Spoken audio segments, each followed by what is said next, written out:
Good evening, Wilmington. We're here now for day 2 of council budget hearings. We're glad to have you all both in chambers and at home. And special thanks goes out to our colleagues. Of course, we have Chief of Staff Tanny Washington from the administration, Chief of Staff Mona Parikh, department heads, and members of the public. Today is Wednesday, April 3rd, and I call to order the Finance Committee meeting. This evening, there's a slightly different agenda. We have 2 budget hearings scheduled, which we have revenue projections, and then we have the Department of Finance Committee meeting. But prior to the budget hearings, we're actually going to have a little bit of a legislative piece to tonight. We do have the fiscal year 23 CAFR, which is an annual comprehensive financial report. This is something that we need to do every year, and we have statements from our outside auditors, Belfint, Lyons, and Shuman. So again, this is we're throwing in this little bit of a quick agenda item first, and then we'll go into the budget hearings. I would like to first start by recognizing members of the Finance Committee in attendance. Vice Chair Harley, Present. 4th District. Council Member Field, 8th District. Council Member Spadola, at large. Present. Have you down marked. Council President Congo, I have you down as well on Zoom. All right. And also like to recognize other council persons in attendance by doing roll call. Council Member Mills, at large. Have you down. Present. Council Member Fields, 5th District. Present. Have you down. And Council Member Darby. Present. Council Member McCoy, 6th District. Here. Excellent. Oh, Council Member Bracy. I apologize. I had you on this excuse list, so thank you for correcting me. All right. All right. So I guess I'll just turn it over to the legislative portion of tonight. I believe we have Mr. Brett Taylor, who will be presenting the CAFR, the annual comprehensive financial report. So I will turn it over to you, Director Taylor. Thank you, Mr. Chair. If we could have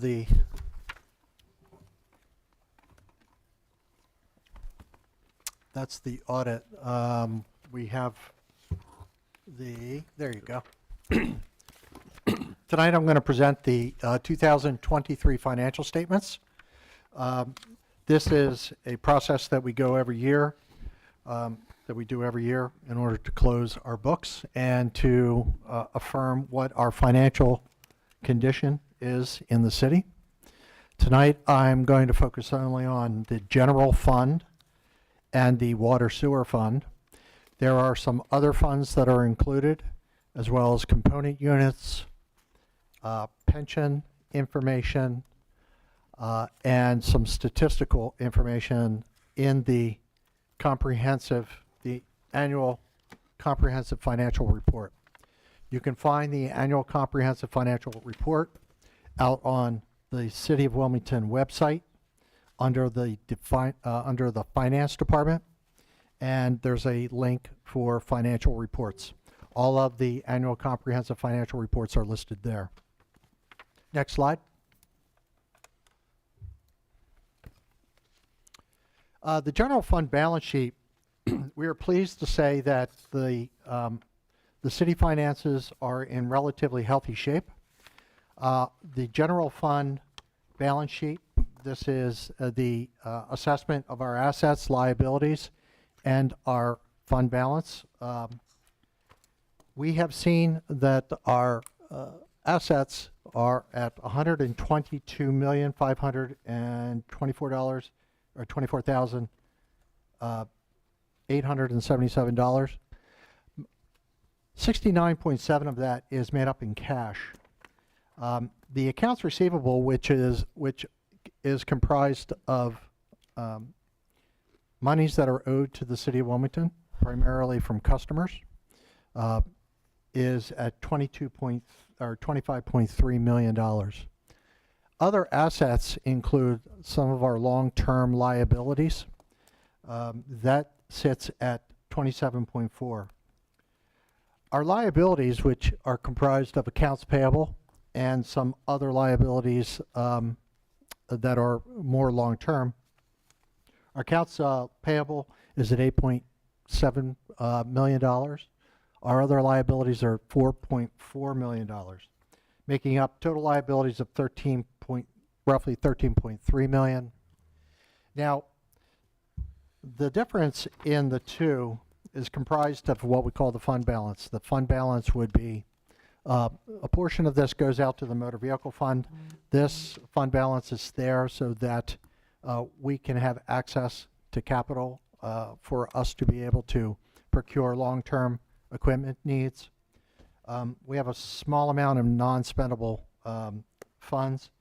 We've allocated $18.3 million to our budget reserve account, and then the balance would go into what has been deemed as the tax stabilization reserve.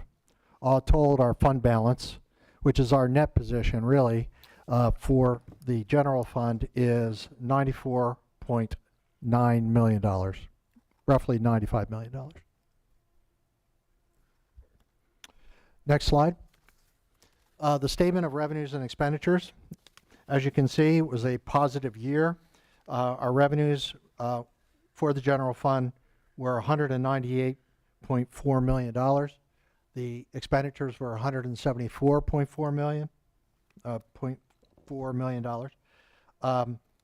The difference was $23.9 million. We had some other sources and uses. These are balances that come in and out of the income statement. But our net change was roughly $23.3 million to the good. That means that our fund balance at the beginning was $71.6 million. It increased to $94.9 million, or roughly $95 million. Next slide. A similar calculus is done for the water sewer fund. The balance sheet for the water sewer fund is, again, fairly stable. Our total assets are $433.5 million. Now keep in mind that much of that is non-current assets. These are long-term liabilities, long-term assets that we've acquired primarily through capital projects. We have to create an assessment of their value, and it gets placed on the books.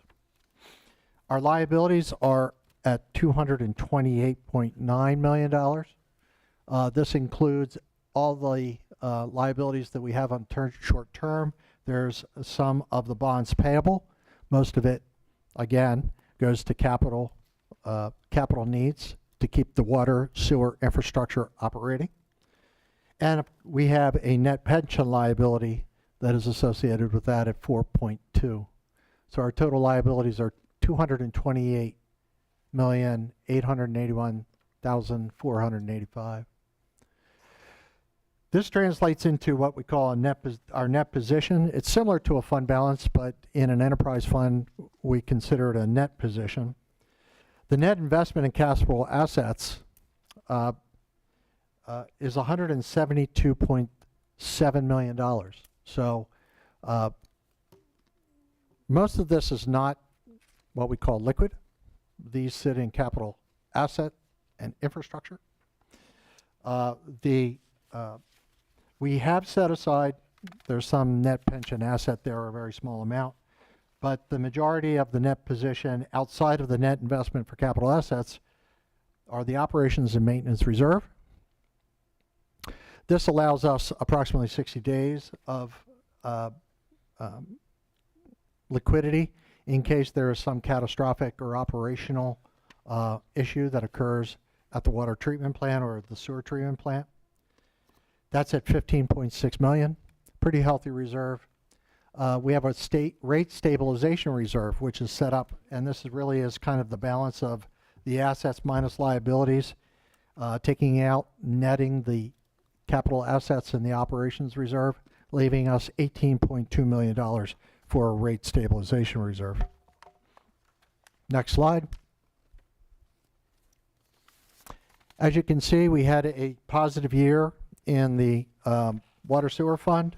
Operating revenues were at 91 million. Operating expenditures were at 72 million, leaving us an operating gain of roughly 18.9 million. Our net change in the change in net position is at was roughly $15 million. We went from a net position at the beginning of 191.8 million to $206.9 million in net position. I do want to reiterate that our net position, the majority of that is not liquid. It is mainly tied up in assets.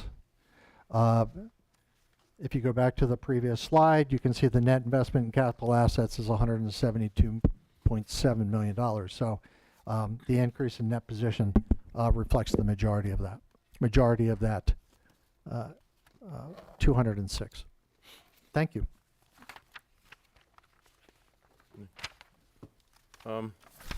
Just have a question, Director Taylor. I was looking even back at the 2021 CAFR in terms of our net position. I noticed it has increased, I guess, over the past few fiscal years. What would you say is overall the reason why it's increased? Has it been collection has improved? Is that the reason why? I'd like to break that into two answers, which is one general fund and one water sewer fund. Water sewer. Mm-hmm. The general fund has increased. Actually, the water sewer fund and the general fund have increased because the administration has kept cost containment relatively low. We have been better at collecting on previous accounts receivable, many of which we have long-standing accounts receivables that have been written off the accounts receivable books financially because we have a write-down for doubtful accounts, but because of liens and those kinds of things, if we recover it, it becomes cash into the net position. So we've done a really good job at trying to increase that.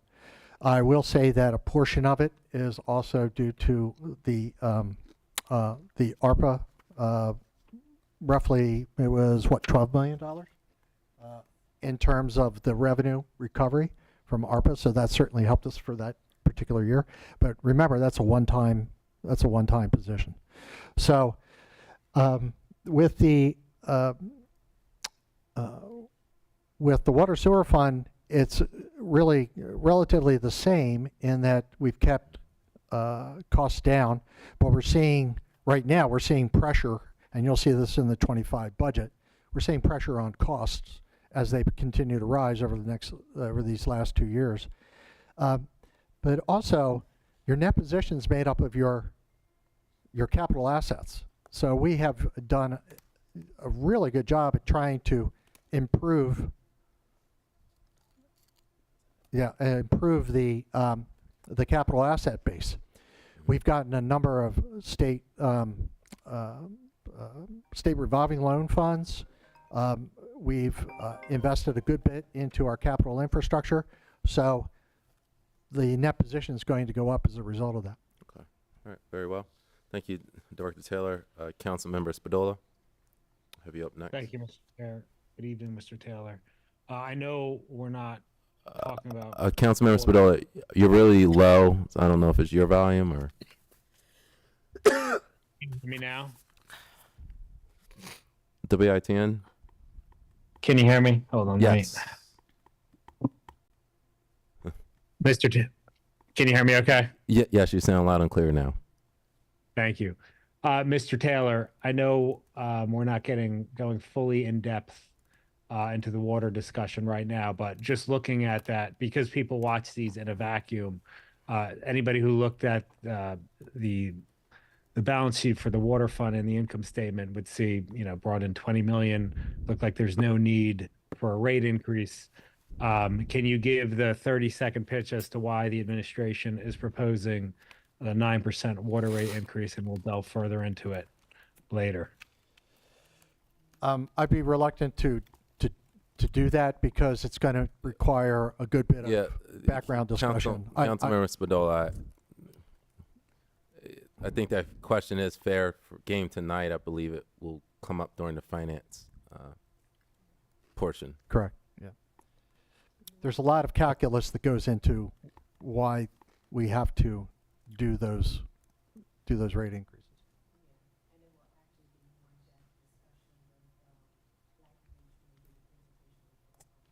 Okay, Black and Beach, okay, all right. And that's just for housekeeping matters, that the water sewer fund is not tonight. Tonight is just the finance department hearing for those of you at home. We're kind of breaking up into many sections, so there's a separate water sewer fund and water sewer fund projection meeting. Marshall, I'm not sure if we have that date down. Do we? It's coming up later this month. That's what I can tell you. But we certainly will have those talks soon.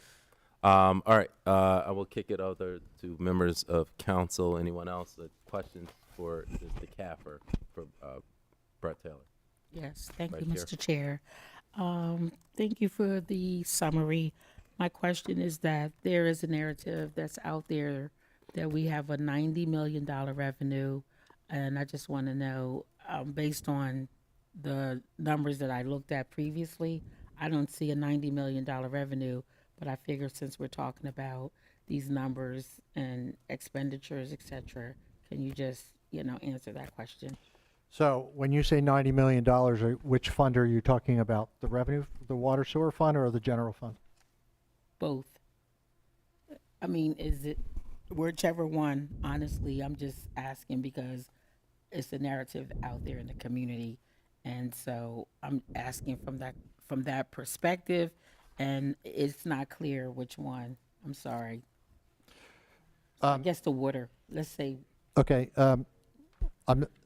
let me respond this way. If I can, if you don't mind, Councilman Hurley, if I can, even if you just look at like the general fund, like the fund balance, it mentions an ending fund balance of $94 million. I believe it's on page. It's on the second page. Yes, right. thanks. Well, the $94.9 million fund balance, keep in mind that portions of that are not liquid. What that means is that there's an accounts receivable. We work on a modified accrual basis. We have bills that are outstanding from customers in areas of property tax, wage taxes, licenses and inspection fees, parking fees, etc. So a lot of that is made up in that accounts receivable. The other assets are also long-term assets, which are, so it could be, well,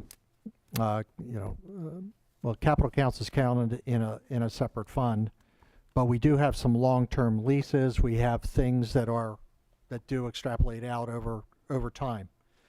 It's simply not liquid. So if you were to take a look at that $122 million asset base, all right, and So sorry. if you look at that asset base, 50 million of it is not liquid. Now, the cash and cash equivalents, we ended the year, keep in mind that this is a snapshot in time. When we ended the year, we had $69.7 million in cash in the general fund. However, that's a snapshot as of June 30. When that number changes and fluctuates depending on what time of year it occurs. It gives you some reflection of what may be liquid, but it may not all be liquid. For the purposes of that $94 million, you'll have to make a decision about, it's really that you have to carve out the budget reserve out of that, right? Which is one. And the motor vehicle fund. Those are two that you cannot touch unless you're using it for the motor vehicles or if City Council approves taking money out of that $18.2 million reserve fund. The remainder, the tax stabilization reserve, 73.8 of it is available, but we get that as a result of good stewardship of the budget. We've grown that. I will tell you, this signals very, very well to the rating agencies. It signals to the bondholders and other interested parties that the city is on a really good fiscal footing. The rest is all a matter of policy and legislation as to what you wish to do with it. We'll get more into it when you begin to see the revenue projections, right? If you're talking about revenues and the use of revenues, you'll get into the revenue projections. And then, of course, the mayor's budget, the FY25 budget, anticipates two things. One that you're going to have to use for FY25. But keep in mind, we also look 5 years ahead. The more money you have in that net position and more money you have in that fund balance, the better off you're going to be able to weather any storms that are going to come down the pike, recessionary periods, etc. You want to make sure that you have a healthy fund balance in order to be able to weather those storms. Well, thank you again. I just wanted to ask that question. I just thought it was the appropriate time because a lot of times these narratives are out there and it's more to it than what meets the eye. So any opportunity that we have to bring some clarity to some of these numbers from the people that really can explain it, I try to get that question out there. So thank you. Thank you for the question. All right, thank you very much, Vice Chair. And just for a housekeeping matter, April 22nd is the Water Sewer Fund discussion. So we will discuss in depth those numbers. I'm not seeing anyone else on the council side. So now we'll open up the public comment just on the annual CAFR. Anybody in chambers or on Zoom? No? Okay. All right, very well. Thank you very much, Director Taylor. Now I'll go into the other legislative item. We do have a guest with us. We do have Mr. George Fernaris. Welcome. Good evening. I believe you have two items tonight. You have the overview of the audit of the city's fiscal year 2023 CAFR, and then also the single audit report by your company as well. The floor is yours, Mr. Fernaris. I'm George Fernaris. I'm joined by Michael Mass. We are, am I on? Okay. We are with the accounting firm Belfint, Lyons, and Shuman, and we're your outside auditors. So if we could get the other there you go. Thank you. So we are your outside auditors, and it's our job to audit the numbers that Director Taylor just presented. His presentation was condensed. The actual ACFR statements of the city are a document that's over 200 pages, which is on your website. So our audit is basically three portions. We do the audit under the standards, generally accepted auditing standards, along with government auditing standards because of your federal funds and the fact that you are a government agency, and then under the uniform guidance, which used to be called the single audit, which is an audit specifically of your federal funds. Okay, we can go to the next page.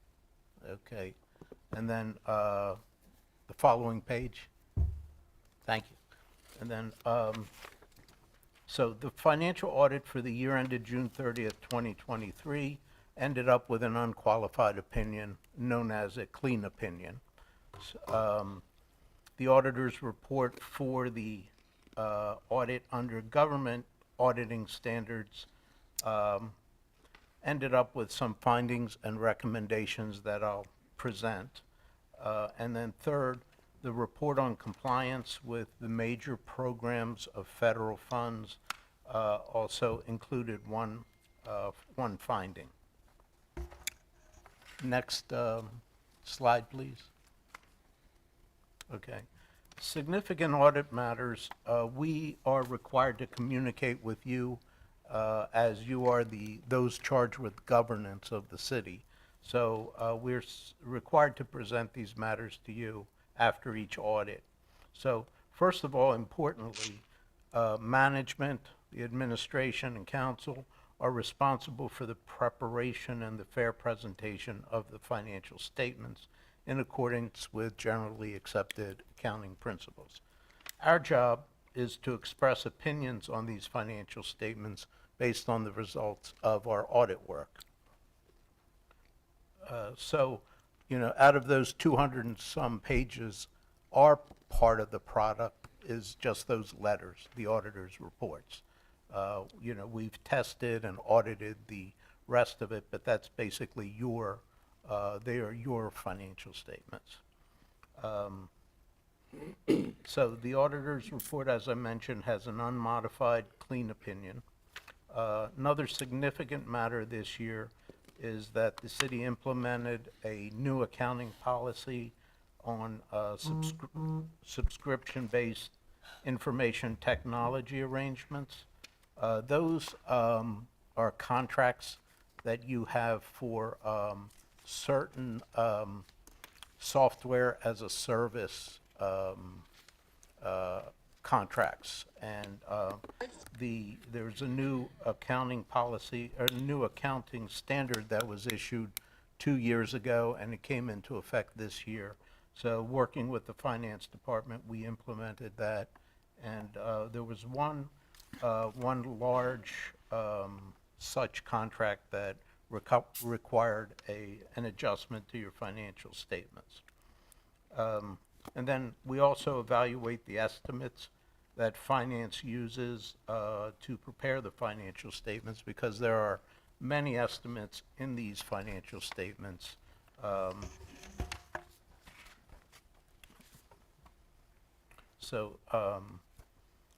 The most important disclosures, in our opinion, that are reflected in the notes to the financial statement, you should focus on notes 9, which is debt, notes 15, and pensions, and note 16, which is the other post-employment benefits.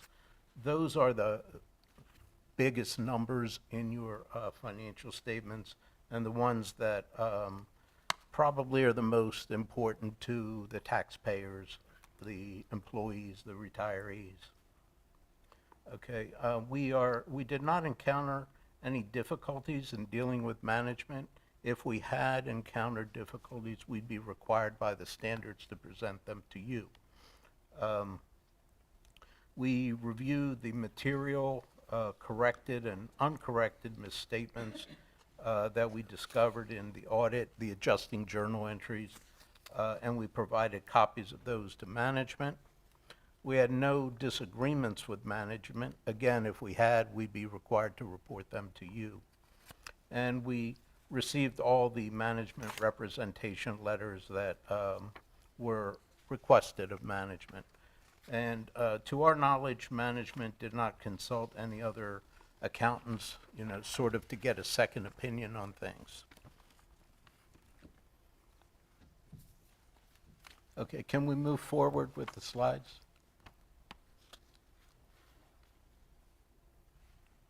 Okay. And so as I mentioned, the report under government auditing standards, those standards are issued by the Comptroller General of the United States, and they consider internal controls over your financial reporting. We noted one material weakness, which is reported in the findings, and there were 7 internal control, what called significant deficiencies. So a material weakness is an internal control deficiency that, if you don't correct it, could lead to material misstatement of your financial statements. And the significant deficiencies are a lower level of control weakness, but they're still important enough to include in the report. So we also tested compliance with laws and regulations, and we noted no non-compliance findings. So This is a list of the audit findings. On the next slide, please. Yeah. And I won't go into them in detail, but if you need to, if you have any any questions afterwards, or if you want to go into more detail, you can get in touch with us through the city auditor, Mr. Williams. So these are the findings in the Government Auditing Standards Report. They're presented in detail in the document that was circulated. The material weakness has to do with the financial reporting close process. It was also a finding last year, and it's an area that requires a lot of work both by the city and by us.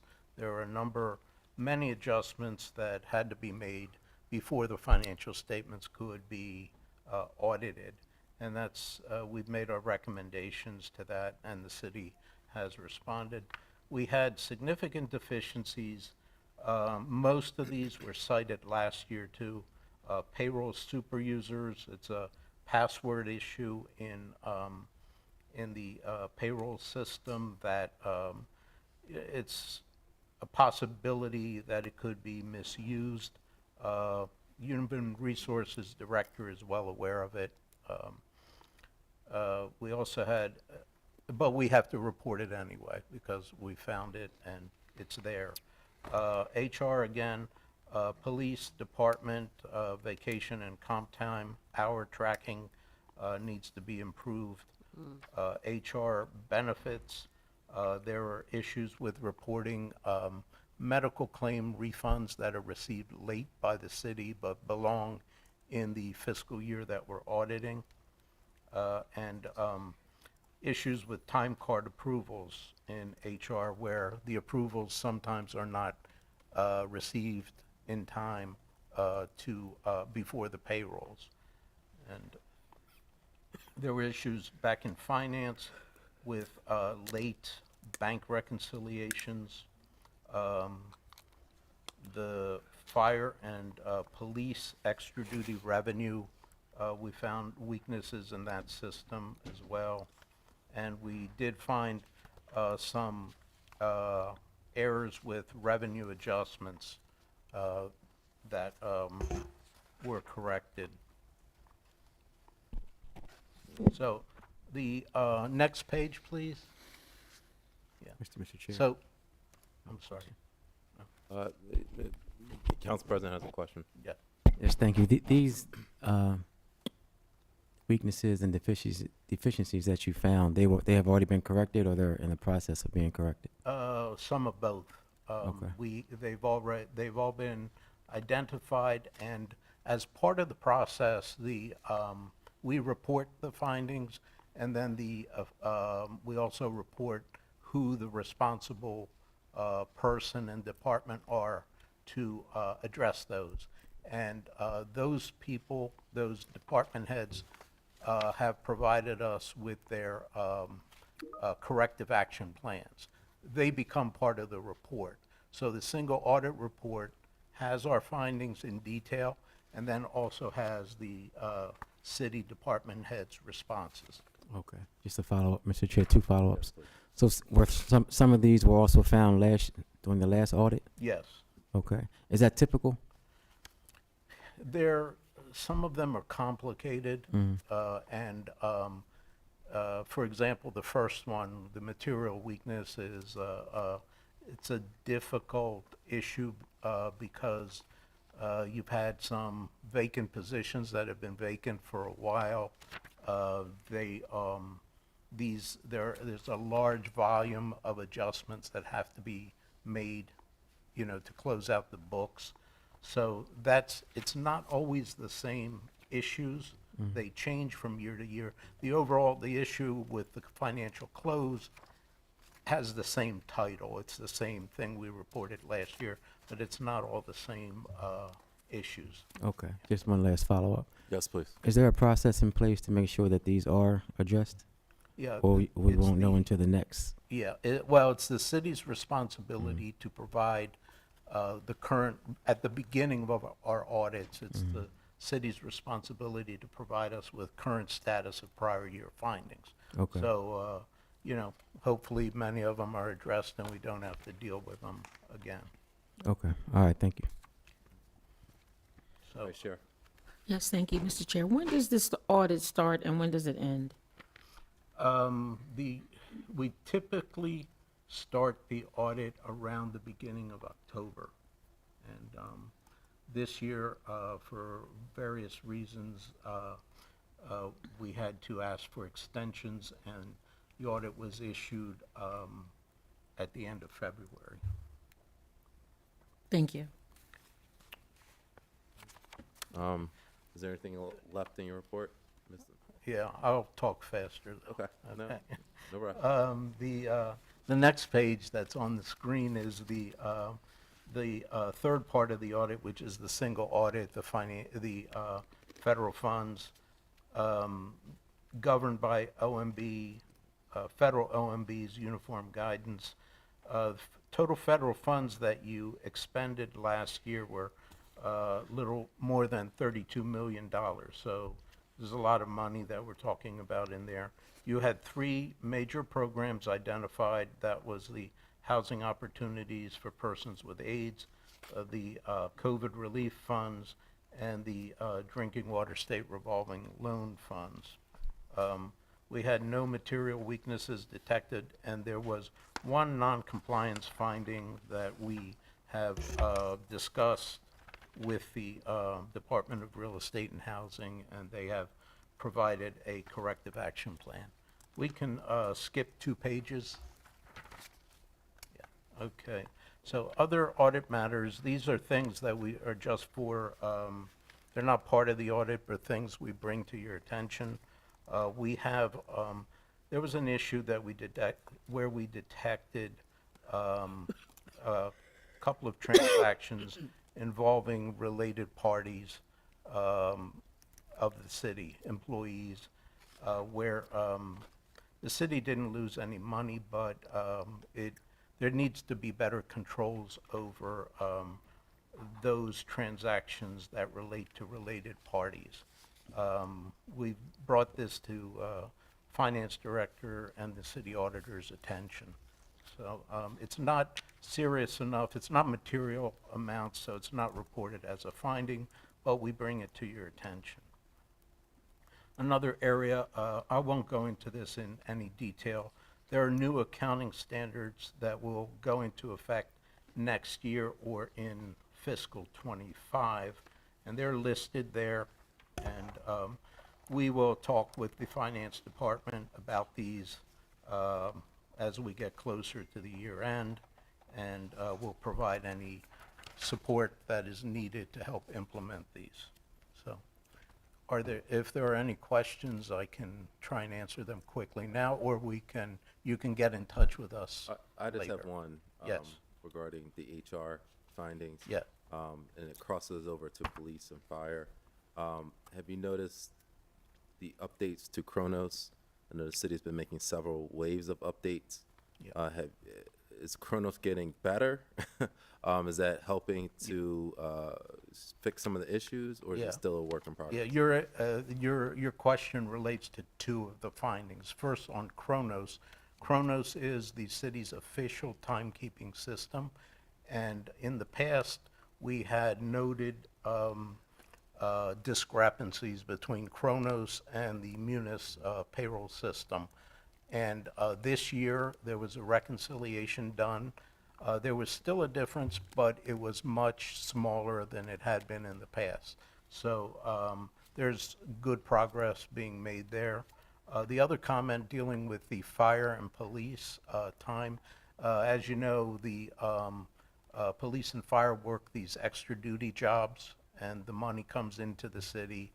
The police and firefighters who work those jobs get paid out of the payroll system. The issue there was that the billing is not keeping pace with the spending of the payroll funds. So the city is sort of shortchanging itself. Now, in his response, Director Taylor has responded to us that they're acquiring a new software system. The billing will be done on a more prompt basis with this system, so the billing will get caught up and it'll get more of it on an even basis with that. Very well. I have a follow-up, Mr. Chair. Yes. Was that a concern also last year?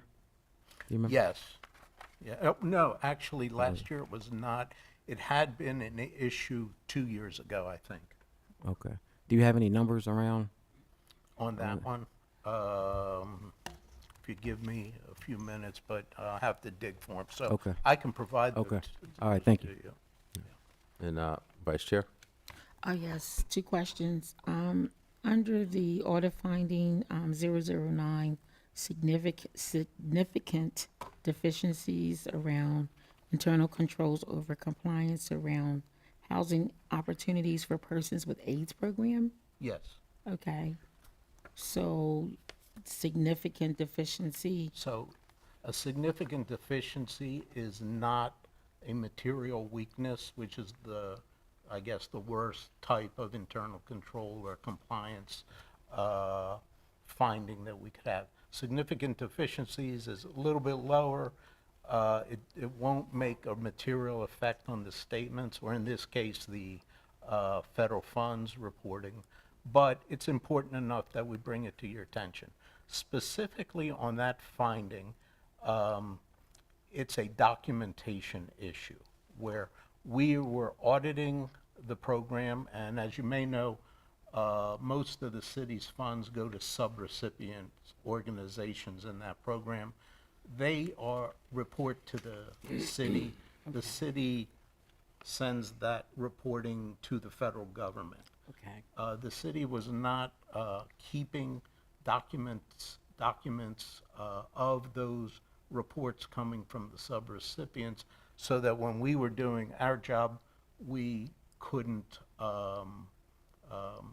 get any documents to support the numbers reported to the federal government.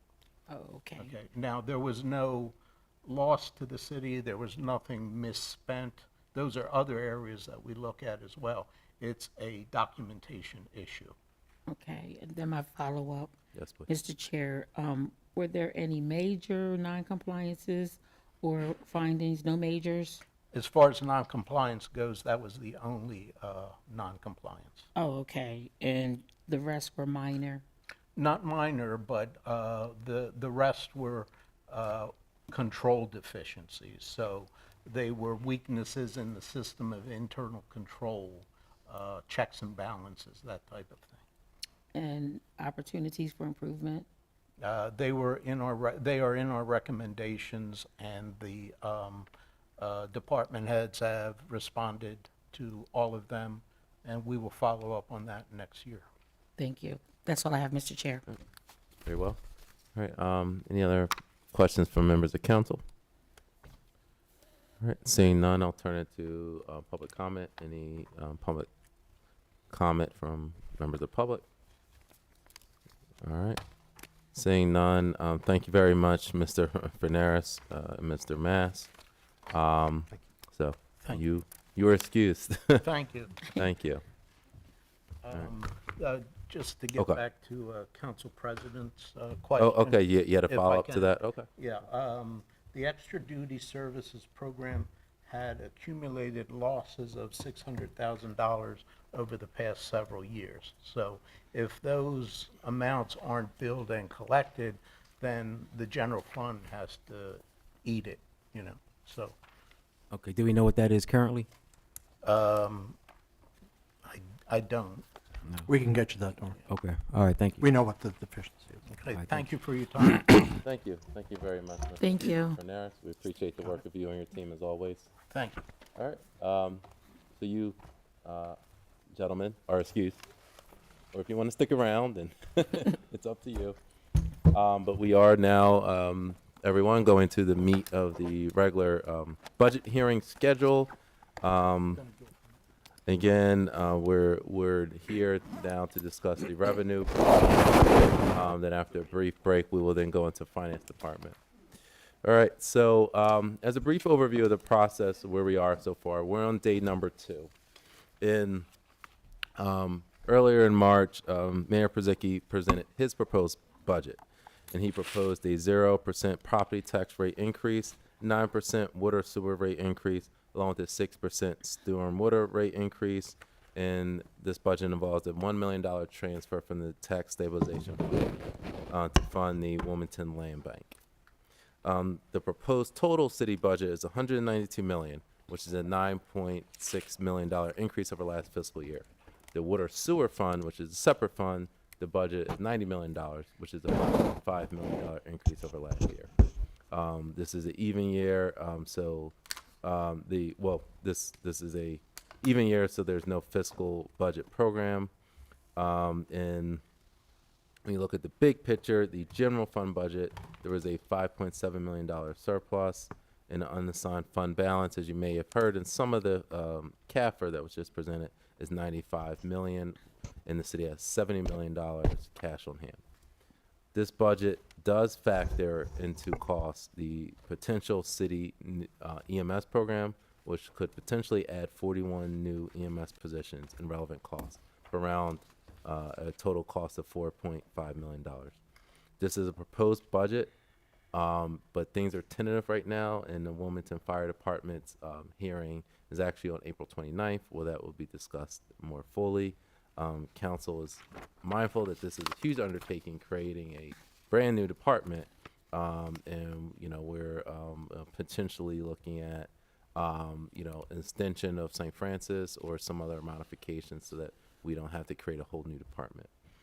The mayor shared his vision for the 10 use of the city's budget funds. Now the ball is back in city council's court as we will review each department, each budget line, ask questions of each department head, and go through any changes in which city council and the public wants. It is our responsibility to pass a balanced budget at least 30 days before the end of the fiscal year, and we have to have an annual operating ordinance. So we must pass it by June 1st. Council has already shared our vision, which includes doubling down on public safety, neighborhood stabilization, including homeowner repair programs and housing opportunity programs, focusing on improving our parks, economic development of small and minority businesses, and improving the education of our youth in our city. Before I turn it over to Office of Management and Budget, I would like to inform everyone that public comments are limited to 3 minutes at the end of each department's budget hearings. We look forward to participation from the public.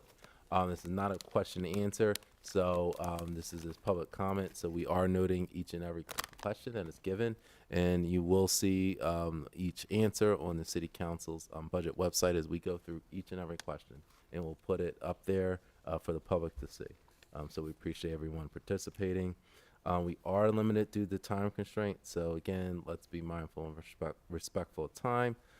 All questions tonight should be purely of a budgetary matter, and not more of a programmatic matter. If there's in-depth discussions we need to have with departments, those have to be taken offline or in a separate subcommittee hearing. Again, I ask if our colleagues have questions, please raise your hand, or if you're on Zoom, same thing. If any council member has budget requests that they don't see as part of this presented budget, as you remember, this is a process, and each and every council member's not going to have their requests in there, but requests can be shared with council, and we will try to negotiate what we can with the administration so it can pass a balanced budget, as the budget process is built on compromise with the administration. And again, I believe we have Mr. Greco. Thank you very much, OMB Director. You'll do the financial overview, and then I believe Mr. Winkler from your team as well will give some follow-up. And then we'll go into a question and answer session just about revenue projections. And we do have a 90-minute time cap on this section. All right, the floor is yours, Mr. Greco. I'll turn it right over to the Assistant Budget Director, Rob Winkler, who All right, will Mr. be Winkler. doing the revenue projection report. Floor is yours. All right, good afternoon, Chairman Johnson and President Congo and members of council. And let's see, okay, we do have the slides up there. All right, so today I'll be providing details on the FY25 budget revenues for the general fund, and I'll also give a brief overview of the revenues for the water sewer fund. Next slide. Okay, so for FY 2025, the projected general fund budget prior to transfers is $197.8 million, which is up almost $15 million from last year's budget. Now, before I get into all the details on the individual revenues, I wanted to just give you a sense of what you're actually looking at here. So on the left, what you've got is the total revenue budget for the general fund, that 197.8, along with two changes underneath that.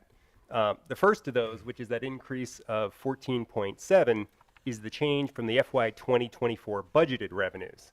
Now, since fortunately we've had significant revenue improvements in FY24 since the budget was passed, I've also included a second change on that slide as well. That's the change from the FY24 year-end projection, that increase of 3.6 million. This is based on the FY24 Q2 projection that we provided to the Wilmington Economic and Financial Advisory Council, also known as WEFAC. You'll hear me refer to this as the WEFAC projection or the WEFAC Q2 projection when I'm discussing the individual, the individual revenues. Also there in the top right, you see the last 5 years of actuals, which are those columns in blue, along with the projected and budgeted revenues for FY24 and the budget for FY25. Both of those are in orange. All right, now before I go on, just a little bit about how we actually go about developing these projections.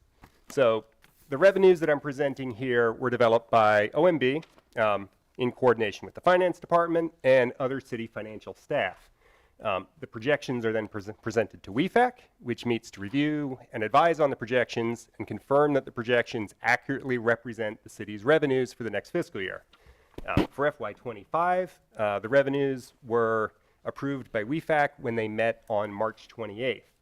Now, once the revenues are approved by WEFAC, the revenue projection can't be changed by OMB or the mayor's office without further WEFAC review. And in addition, by code, City Council can't alter the revenue projections. Okay, so finally, there's no use of the city's tax stabilization reserve in FY25 to balance the budget, since the revenues are sufficient to cover the budgeted general fund expenditures of $192.3 million, and there's no use of any ARPA funding in FY 2025. Okay, next slide. All right, so what you've got here is the breakout of the city's general fund revenue sources.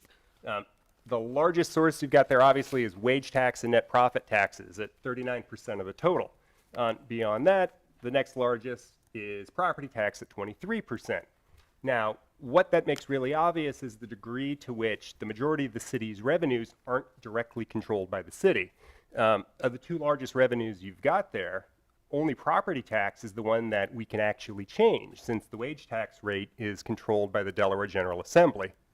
Now, similarly, the next two largest revenues there are state transfers, those task force revenues and the county seat relief. So excluding interest, the city is only able to control about 41% of its total revenues. And if you get rid of the property tax, there's only about 17% left there. All right, next slide. Okay, so wage and net profit taxes, like you just saw in the previous slide, are combined the city's largest revenue source, coming in at $77.3 million. Now for FY25, we're projecting them to increase by $2.4 million relative to FY24. Now wage taxes are by far the biggest chunk of this at $68.3 million. This is up $1.6 million or 2.4% from last year's budget. Now, due to some technical issues in Munis, when we were developing our projections, there was some limited wage tax data that was available for FY24. However, the audited FY23 wage tax actual is $66.6 million, which is only slightly less than the FY24 budget of $66.7 million.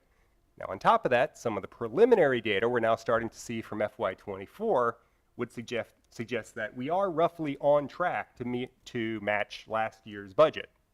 So, given that, we think it's reasonable to say that we will at least meet the budget for 24.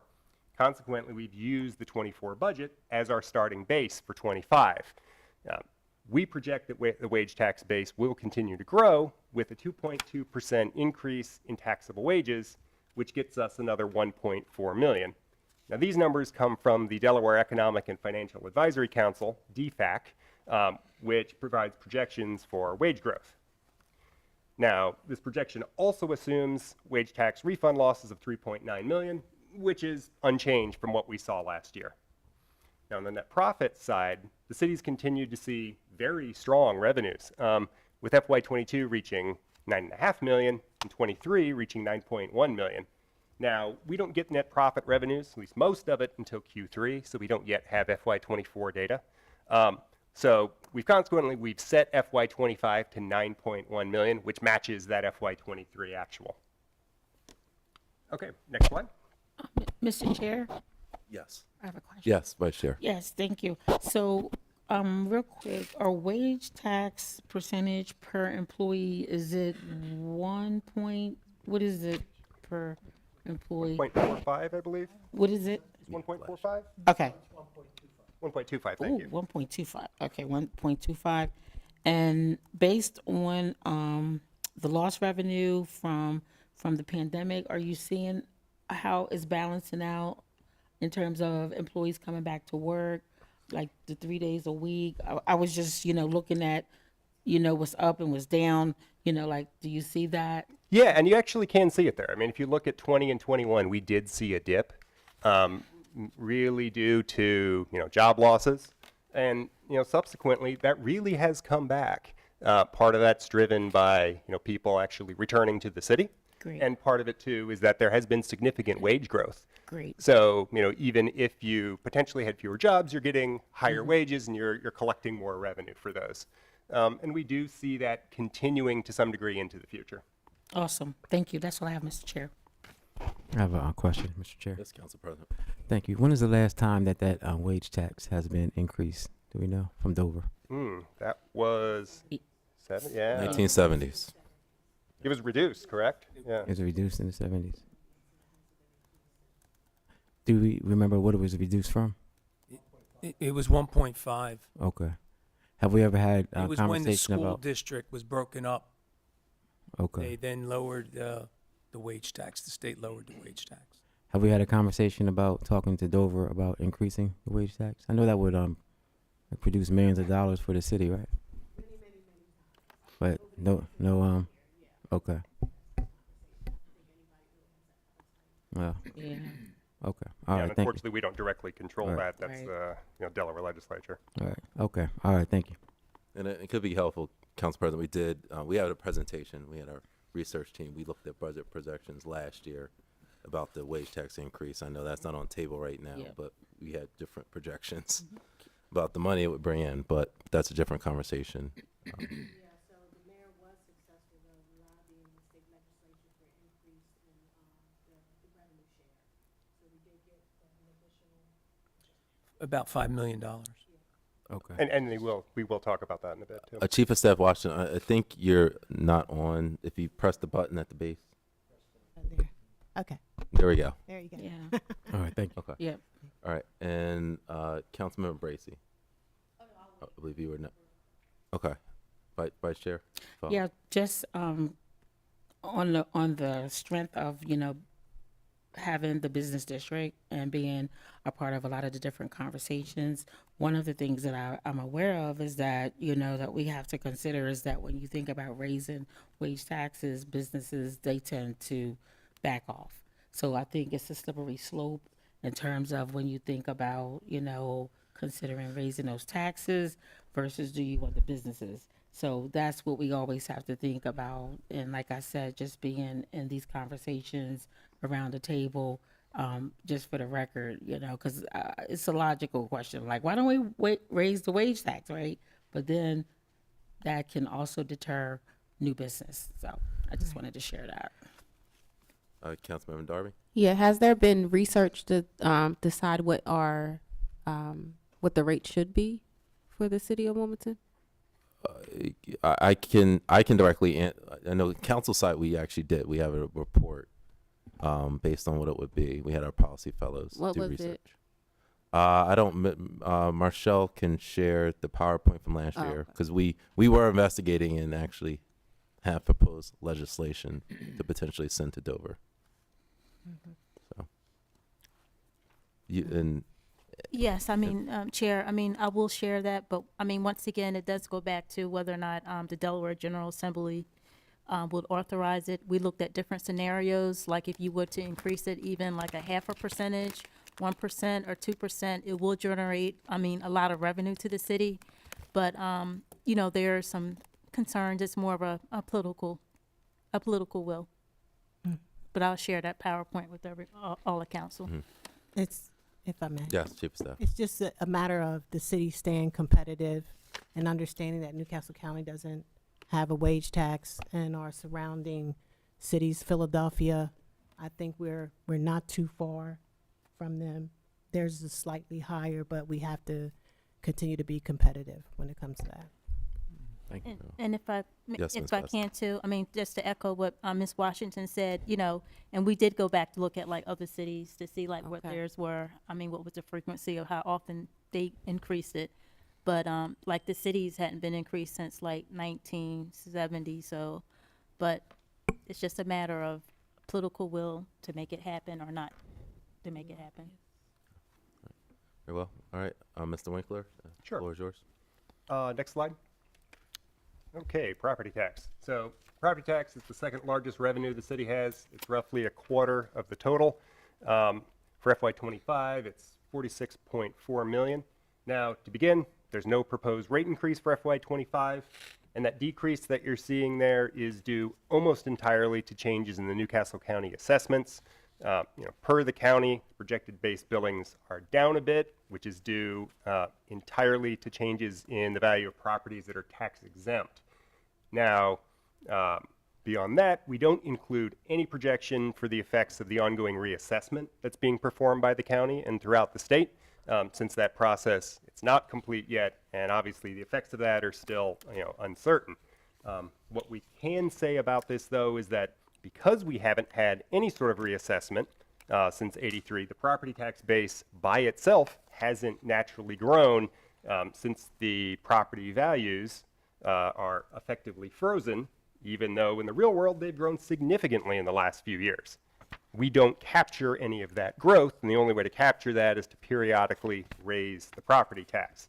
So to give you a sense of the scope of that, if inflation is 2.5% a year, in real terms, the purchasing power of property tax is reduced by $1 million every year, which means, after one election cycle of 4 years, you need a double-digit property tax hike just to keep up with the status quo in purchasing power. So the hope is that the reassessment process will, resolve some of those issues, but, like I said, there's nothing included in this projection. Next slide. Yes, yes, Councilmember Brady. Was 3 years ago? Yeah. And Councilmember Bracy, you need to turn your mic on as well. Right on the base. There we go. All right, thank you. All right, Mr. Winkler. Yep. Other taxes. So other taxes is franchise fees, head taxes, and real estate transfer taxes. Collectively, all of these are up by $642,000. Now, as to head taxes, we're projecting a decrease of $264,000. This is mainly driven by the projections that we saw for Q2 WEFAC, which assumes some continued greater unemployment and work from home than we're around pre-COVID. We've seen that continue, even as the wage tax has grown. In addition, based on some longer-term trends we've seen for head tax, we're assuming the head tax will continue to decline about 5% annually, which we've seen so far this year, and we assume is going to continue going forward.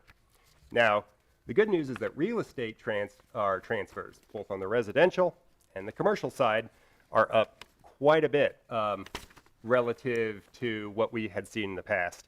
From FY21, 2021 on, we've seen very strong residential real estate transfer revenues.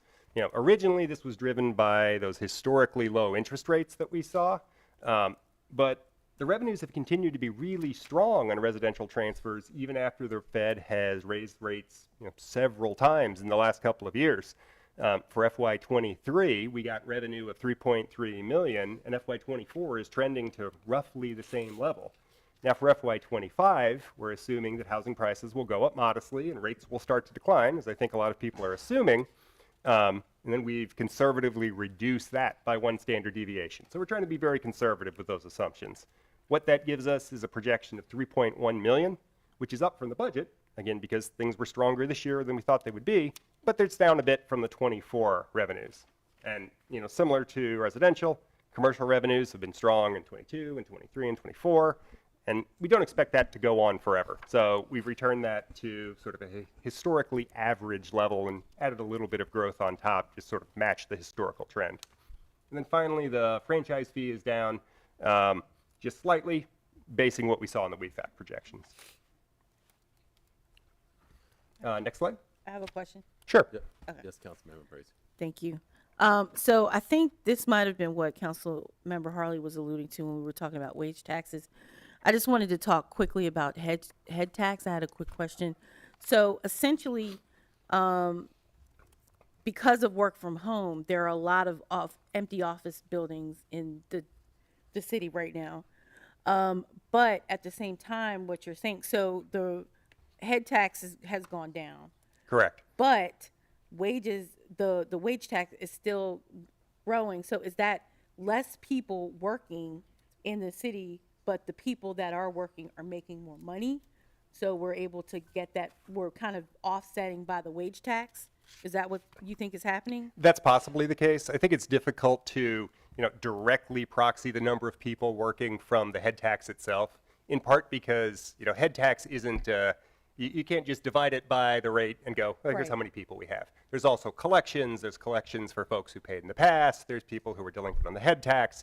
So it's not a one-to-one comparison, but that's not necessarily a bad way to think about this. That, it probably is smaller than it was before COVID, because this number has continued to decline.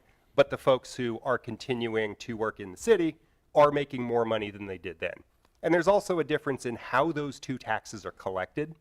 If someone is physically working outside the city, they're not paying head tax, but they still might be technically working for someone in the city and might be paying wage tax. And Brett can clarify, the exact rules on that, if there's anything else that I've missed there. But in response to your question, your head tax is a flat fee as opposed to a wage tax, which is a percentage of your wages. So yes, you're correct. When wages go up, percentage goes up. For head tax, it's a flat fee.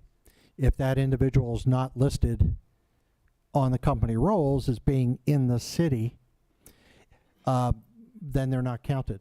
Now keep in mind, the wage tax is withheld by the employer, but it is an employee responsibility. A head tax is remitted by the employer. So you may not have people sitting in the city, so they may not be counted for the purposes of a head tax. They may be counted for the purposes of a wage tax because the code says that if you are working, living, or you are in a company related to residing in the city, then you must pay the wage tax. Okay, thank you. Very well. I have a quick question. Yes. Real quick, since we're talking about that. So if you live in the city and you work in the city, you don't get taxed twice or once. How does that work? No, you only get taxed once. Just one time? Okay. Thanks. Mr. Winkler. Yep, next slide. Okay, licenses, permits, and fees. Where we're projecting a $3 million increase budget to budget in FY25. Now, the single biggest component of this category is business licenses. Those are expected to be up by 1.5 million to a new total of 3.1 million. What's really driving this is those fee increases, those revisions that became effective January 1, 2024. So, those took place in 2024. Obviously, that continues on into 2025. Similarly, that increase you're seeing there to permits, that $45,000, is also due to those revisions in the permit rates. Now, conversely, fees are down by $359,000. Really, the biggest driver here is that in the '24 budget, we had money that was included for utility street cut fees, a bit over $300,000. We had seen those revenues being strong in FY23. However, when the books were closed, it was determined that revenue didn't belong in the general fund. The city still got the revenue, but it belonged in a different fund. So, unfortunately, has to come out of the general fund, be booked elsewhere. That's what's causing that decrease. Now, the real big increase here that we need to talk about is those EMS fees. So, with the proposed creation of the new EMS division in the fire department, the city will have to start billing for ambulance transport services. Now, for the purposes of estimating our '25 revenues, we relied on an estimate that was provided by Speclin, a third-party EMS billing service provider. Now, they provided an estimate based on industry standard reimbursement rates for Medicare, Medicaid, private insurers, and indicated that the city could, and again, this is, could get EMS fees up to $5 million. However, if the city does proceed with taking EMS in-house, one, we won't begin providing EMS transport until January 1, 2025, which means that at best, we'd only get 6 months of revenue in FY25. Now, beyond that, we really want to be conservative with our projection of potential revenue here, given that, obviously we have limited data on, Wilmington-specific fees, the reimbursement rates, how this will be utilized, those sort of concerns. So, consequently, we've been very conservative on this, and we've reduced that 6-month estimate by an additional 25%. That's what gives us that final estimate there of $1.9 million. Now, obviously there's going to be significant additional discussion around this. The city's still in talks with St. Francis. So, we'll have more details on this at the fire department meeting on April 29th. Okay, next. Vice Chair Harley? Yes, thank you. I think reducing the revenue projections, I think is smart as it relates to this whole deal. And I know we're still in talks with it, simply because part of the reason, to my understanding, as to why we're even having this conversation is because of a lack of individuals paying for these services. And so if we are taking this on and consider taking this on, I mean, that's something that really, I think we need to really look into in terms of the collections, and especially, again, if we're planning on including those in our revenue. So you already said that you took it down, right? Definitely, yeah. Right? So, yeah, so that's to be continued, but I thought that was a great idea. Yeah, and we've been working with both Speclin on this and, outside consultants to get a sense of, how accurate those revenues are, and make sure that, we are conservative in these and don't, make those larger than we can realistically collect. Great, thank you. Councilmember Darby? Yes, I have a question about the business license fees and the permit rate increases. If you can refresh us on what fee revisions contributed to the 1.5 and the permit rate increases to the 45,000. Yeah, so the breakout that I've got, and the finance could help you with this a bit more. The single biggest element here is that rental license increase. Kind of give you a rough sense of where that's going. I think it was around $350,000 in 2023. The actual on that, it's about 950 is what we're projecting for 2025. And then all other business licenses combined was about 1.4 million in FY23. That's going up to about 2.2 in FY25. So you said for rental license, I'm sorry, what was the amount? For rental license in FY23, it was 350,000. That's going up to about 955,000 in 25. And that's consistent with the trends we're already seeing in FY24 once these fees became effective. So, what was it previous? What was it last year? In 23, it was 350, push almost 353,000. And it's going to the 950. Yeah. Okay. Got it. And that's just for the rental licenses. All right. All right, Mr. Winkler. Okay, next slide. All right, fines. So fines, this is criminal fines, instant ticketing, parking, and red light. Collectively, it's up 1.7 million compared to the FY22 budget, though it's roughly flat compared to what we're already seeing in FY2024. The biggest change here, at least from the budget, is to the parking fines, which we're projecting to be up 1 million budget to budget, though it's down just slightly from the Q2 WEFAC projection. Now, the biggest factor driving this is that in the 24 budget, we had a proposed change to the ticket rate. It's supposed to take it from $40 to $20. Subsequently, that was not approved. It was replaced by alternate legislation. So, going from the 40 to 20 brought back about $500,000. And then switching to that $25 if paid over 14 days, that reduced it on an annual basis by about $185,000. The remainder of that parking increase you're seeing there is really because we've seen some stronger than expected revenues in 23 and 24.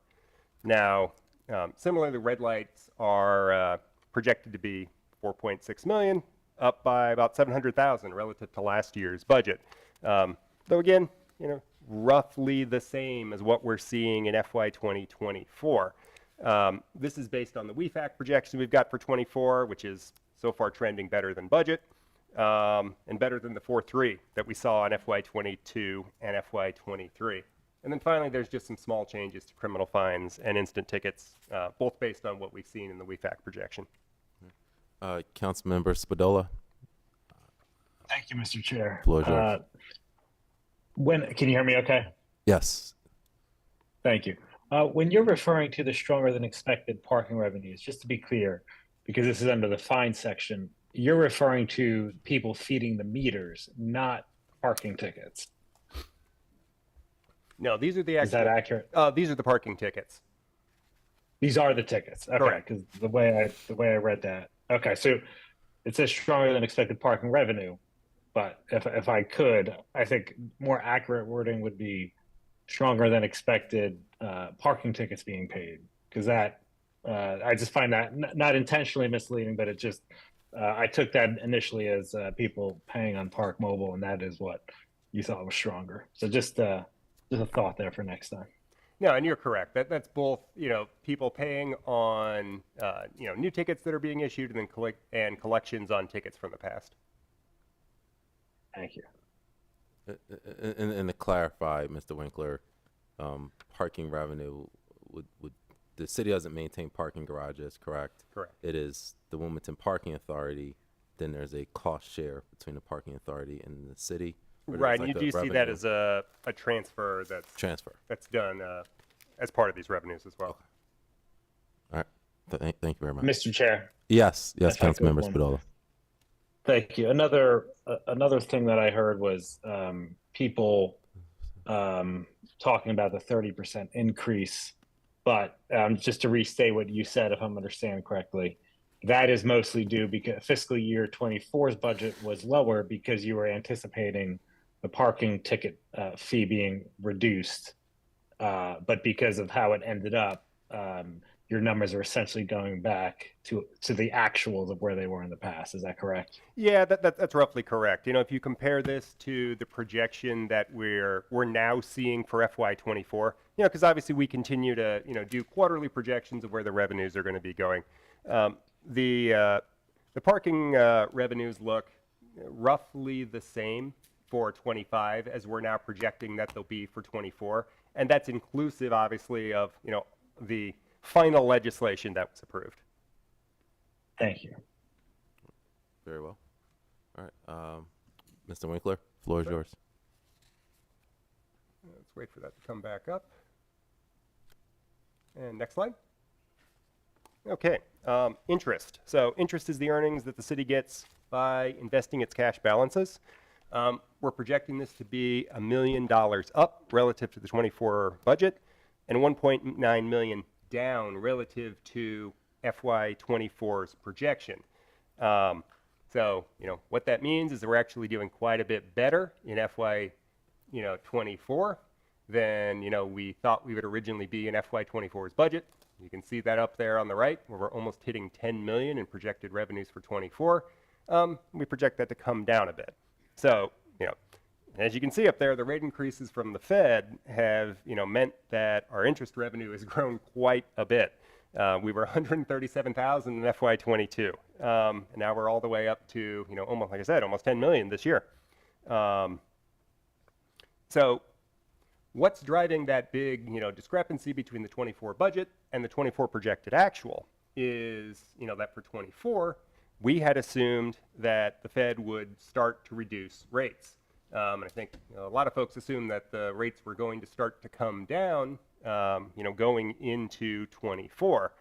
Well, what ultimately then ended up happening is that inflation proved to be a bit more stubborn than originally thought, and the Fed kept the rates higher than we originally thought they would be. We had thought that we'd be down to about 4.3% in FY24. What ultimately ended up happening is that we're now getting over 5% on our investment earnings, and that's pushed that up significantly.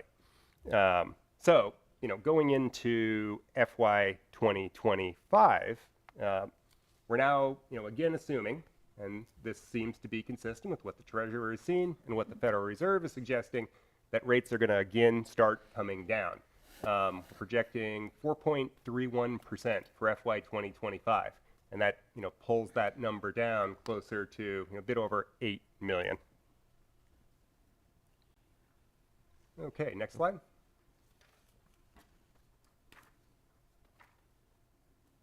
Okay, other revenues. So other revenues is indirect costs, general government charges, rentals, and a few of other miscellaneous things. Combined, we're projected to be up 791,000 relative to the FY24 budget. That's what this is net of two changes. First, the general government charges are down by about $500,000. Really, this one is due to vacant property registrations. We're seeing these slowing in part because of increased write-offs of bad debt on these. Now, the second element here is indirect costs. And indirect costs are the charges to reimburse the general fund for the costs that it incurs supporting the city's water and sewer and stormwater utilities. So for example, this includes things like accounting and HR and legal and IT that aren't directly budgeted in the water sewer fund. So based on the Black and Beach indirect cost model, this is up 1.2 million versus last year's budget. If you average that out over the last 5 years, indirect costs are up 3.2% annually. So it's well below the CPI during the same period. Next slide. Okay, task force revenues. So some good news here, because in net, these are projected to be up almost 5 million budget to budget, and 370,000 compared to the 24 projection. The biggest drivers here are that corporate filing tax, which is up 1.5 million, and the LLC filing tax, which is up 3.4 million. So what's driving these big increases is that the state recently amended its courthouse municipality fees, which serve as the basis for both of these revenues. It increased them from $20 to $40. Now, this change wasn't approved by the state until after the 24 budget was passed. Which is why you don't see it up there in the 24 budget, but we have included it in the WEFAC projection. So you can see that blue bar is, pretty big compared to the 24 budget. But good news here, we're picking up $5 million. Now, conversely, we're seeing some smaller declines in lodging tax, which is, consistent to some of the revenue we saw in 24. And natural gas tax is up 113,000, based on the actuals we've seen in 24. Okay, next slide. County seat relief. So for county seat relief, we're down nearly 94,000. The two biggest elements here are the Newcastle County corporate filing fees, which are down 208,000, and the UCC filing fees, which are up $114,000. The projections of these are consistent with both what we're seeing in the Q2 projections for this year, as well as DFAC's projections for next year. Now, as to the pilot, and the pilot's the payment in lieu of taxes on what would otherwise be tax-exempt properties in the city. Well, for the pilot, we're expecting it to stay flat at $3.3 million, which is equal to what we got in '24. And then finally, the statutory trust is expected to be $1 million, which is its capped value. All right, so that actually concludes the general fund. Could move on to the next slide, which is the water sewer fund. All right, so for the water sewer fund, there's going to be an in-depth presentation on this on April 22nd. So I'm only going to be providing a very high-level overview on the revenue estimates. Okay, so in total, we're looking at revenues of just over $100 million, which is $8 million up relative to last year's budget. Now, just like the general fund, the projections for water fund revenue was reviewed and approved by WEFAC. Now, beyond that, the big difference between the general fund and the water sewer fund is that the water sewer fund's revenues consist of charges to water and sewer customers for services that were provided to them. What that means is that unlike the general fund, we don't fund the water sewer fund using taxes. So next slide. All right, and for that very reason, you can see that the single biggest element of the water sewer fund are charges to water sewer customers, also referred to as direct user fees. And that makes up almost 67% of the total water sewer revenues. Now, what those consist of are the charges for, inside city water and outside city water services, along with sewer services. The, smaller revenues for Newcastle County Sewer and the stormwater billings make up almost all the rest. All right, next slide. All right, so the water sewer user fees, which are projected to be up by $4.6 million budget to budget. Now to begin, the base billings for the user fees, and this is independent of any rate changes, are projected to be down by about $670,000 compared to last year's projection. And this is based on consumption data that was provided by the city's water sewer consultant, Black & Veatch. So given that, on top of it, the budget includes a 9% rate increase for inside city water, inside city sewer, and outside city water charges. Combined, those rate increases yield revenue of about $5.1 million net of bad debt. And to put that into context, for the typical inside city customer, that's equivalent to about $5.66 per month. All right, next slide. Stormwater billings. All right, so the stormwater billings are based on the stormwater property fee, which is charged to all the property owners in the city. The fee isn't driven by consumption, but it's based on the size of your property and the characteristics of that property. So for FY25, there's a 6% rate increase to the stormwater fee, and that's expected to yield an additional $581,000 in additional revenue. For the average customer, it's about 32 cents per month. Next slide. Okay, and finally, we have Newcastle County Sewer Services. This is the revenue that's associated with the city's treatment of sewage from Newcastle County. For FY25, we're expecting that to be $1.8 million up from the 24 budget, and that's based on some estimates that were provided by Black & Veatch of the contract that we have with the county. And they can go into some further details on that during their presentation later this month. All right, so that actually concludes the Water Sewer Fund and concludes my presentation on the FY25 revenues. I'm obviously more than happy to answer any questions if you have them, and if not, Chair, the floor is yours. All right, and just making sure we're on the same page. So if the 9% water rate increase or the 6% stormwater rate increase ultimately is not, say if it's less, these projections will have to be redone? Correct. Okay. All right. All right. Thank you. Vice Chair Harley? Yes, thank you, Mr. Chair. So as it relates to all of these different numbers, because I know we're going to get into more detail later, but when you just look at them from the naked eye, it looks like all of these increases, right? And then, I mean, in terms of revenue, right? It looks like increases in revenue, but then when you look at the 9% increase, and the water rate, it really seems like a oxymoron kind of thing, right? When you just look at all of this revenue increase, increase, increase.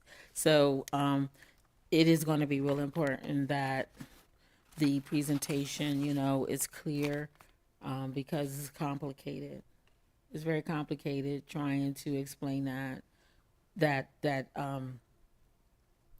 how that all works, like with the revenue going up, but yet we're still, asking for a 9% increase. So I appreciate this summary and overview in terms of all that you pointed out that you have control over, right?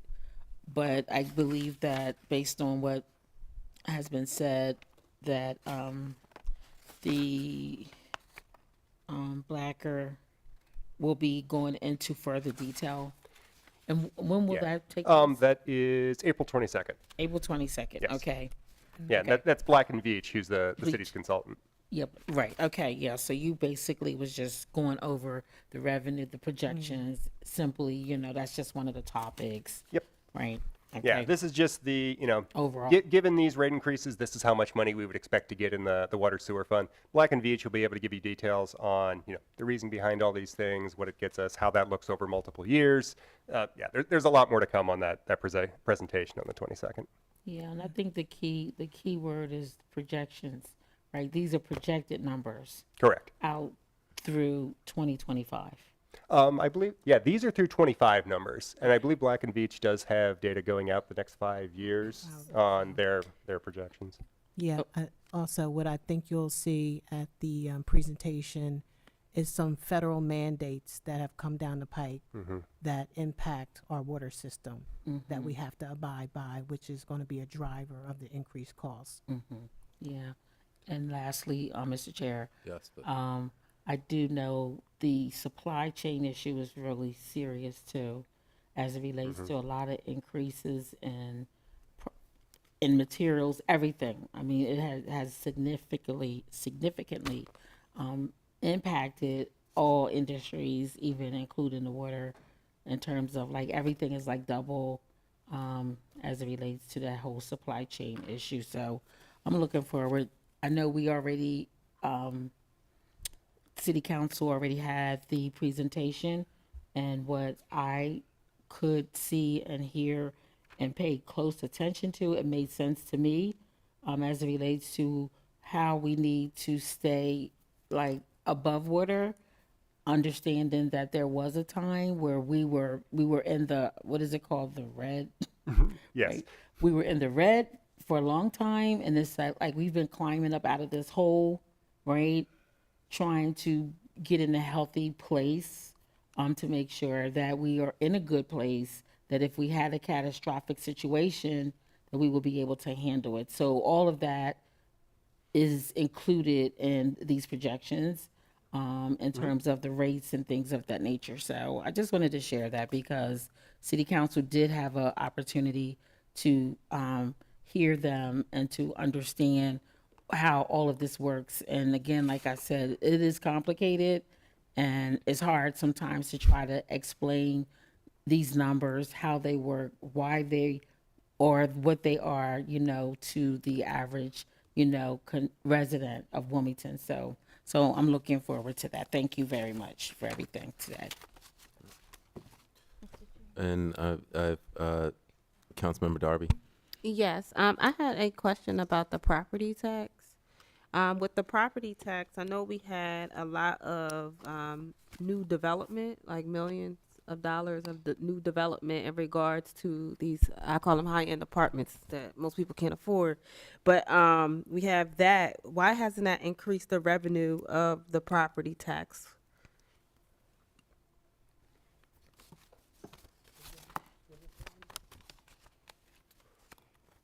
Well, to a certain extent, it is included in the property tax base. Yes. We use Newcastle County's property tax assessment. When you have a new building, it gets assessed at the time that the building is completed. Keep in mind that also you can parse out the assessment based on different things such as improvements as opposed to building a full building. I will say that we have had some pressure on the other end in which we've had appeals by property owners of some very large buildings to reduce their property assessments. They go through the Board of Assessment Review at Newcastle County. Over the last several years, we've seen that pressure actually bring property taxes down. So what you may be seeing is a net effect. So, you know, also with a lot of the buildings that have gone up have been rehabilitation of existing properties that currently have that had their previous tax assessment, and it would be on the improvements to the building that the difference in the new tax assessment would take place. Okay, I have another question. Yeah, yes, please. For vacant property fines, what was collected for the year? Because I know it, I'm trying to find the page. I have it in my notes. It was something about vacant properties. Oh yeah, on other revenues. What has so that sparked a question for me to understand what has collection been like for vacant property? So I don't actually have the Please, individual breakout for that number in front of me, but we can definitely get you that. Okay, thank Yeah. you. All right, very well. Is there anyone, Ms. Basnight, you have a question first? Yes, I just want to mention for the record too that WEFAC did certify the revenues. All right. I don't see anyone online. I'll then turn it to members of the public. Any public comments? All right.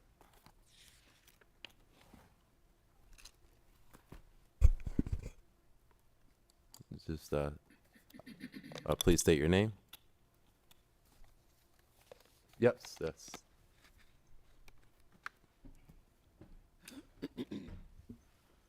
Good evening, everyone. My name is Kobe Owens. I am here because I served as the vice chair of the Fines and Fees Task Force last week. We finalized and voted to approve the report and recommendations. All members of City Council, the task force members, and the Mayor's administration should have received a copy of that. Some of the big takeaways that we wanted to talk about and really talk about here today was, and just highlight because it is the finance budget hearing, is the water bills have grown more than any other sources of revenue, tripling from 2003 to 2022. The city's use of the water fund to pay for both water and sewer expenses and the general city expenses. Every year, the city transfers a portion of this. And then this is based off data that was provided to us by the city's finance committee. The finance chair, Councilwoman Maria Cabrera, and Councilwoman Darby also sat on this task force. Transfers a portion of this fund to the general fund to pay for expenses for other city departments. The Wilmington population has not grown, and residents' income are not growing as fast as fees are going up here in the city of Wilmington. Fines contribute to a small but growing portion of the city's revenue, overall revenue. Generating revenue from fees and fines is a time-consuming and very expensive operation. And a large portion of the fines revenues goes to pay outside contractors. Of the $9.5 million that the finance department expenses paid by the general fund in 2022, about half of those expenses was for the parking division alone. That is to a New Jersey-based contractor, Conduit, a private company, again, based in New Jersey, that has a city contract to deal with both red light ticket operations and city parking violations. Booting and towing for overdue parking tickets generate very little and harms low-income residents here in the city of Wilmington. The city has 2 approaches to collect overdue tickets: registration holds and booting and towing. And then lastly, again, some of the recommendations that we put into this report that I wanted to really highlight on behalf of the task force here tonight was we asked for the stop of harmful collection practices, so stop booting and towing cars to collect payment for parking and red light tickets, and water shutoffs, which is very inhumane for overdue water billing for properties accompanied by vulnerable populations, stop foreclosures for homeowners with overdue water bills, end penalties for people who are not paying because of limited income, revise contracts to reduce harm, and also right size fees to cover only the costs provided for the services. So that would be water billing, vacant property fee, business license fee, and rental property registration fees. And lastly, develop an affordable program where needed to provide access to city services or to increase access to city services, including clean water and sanitation. We ask that you please consider these in the FY25 budget and going forward as well too. Thank you and have a good night. Any other members from the public in chambers?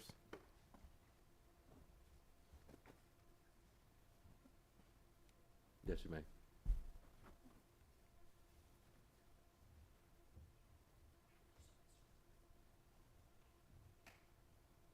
Thank you, Chair. My name is Christian Willauer, and I also serve as a volunteer with that fines and fees task force, and had a chance to go over with a lot of community members and also council members to look at fines and fees issues in the city of Wilmington and propose needed changes.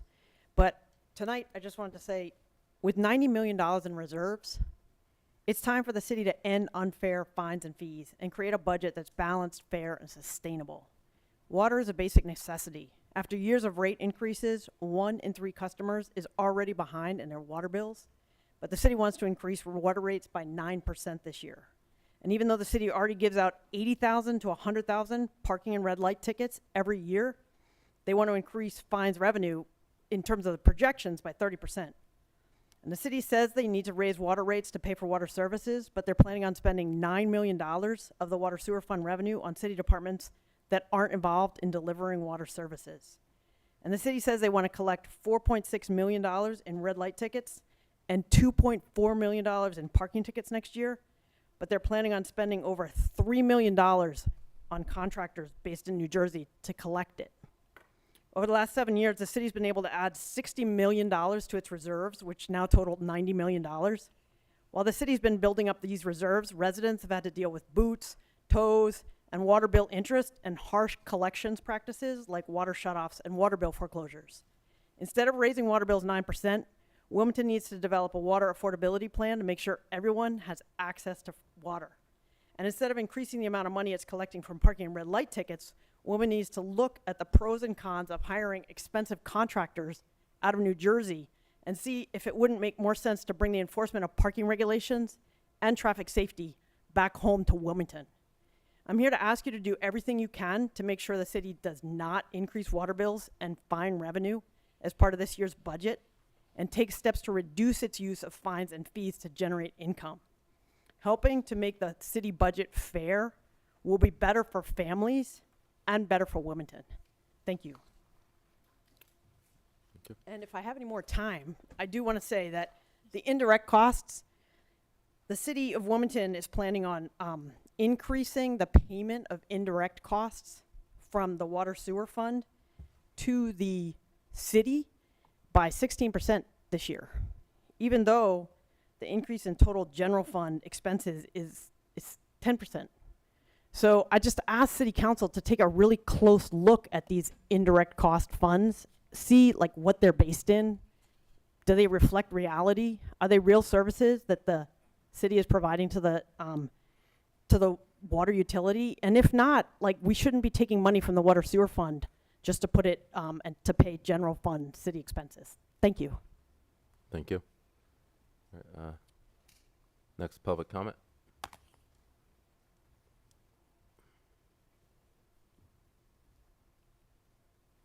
Hello. Hi, thank you, Chair and City Council members.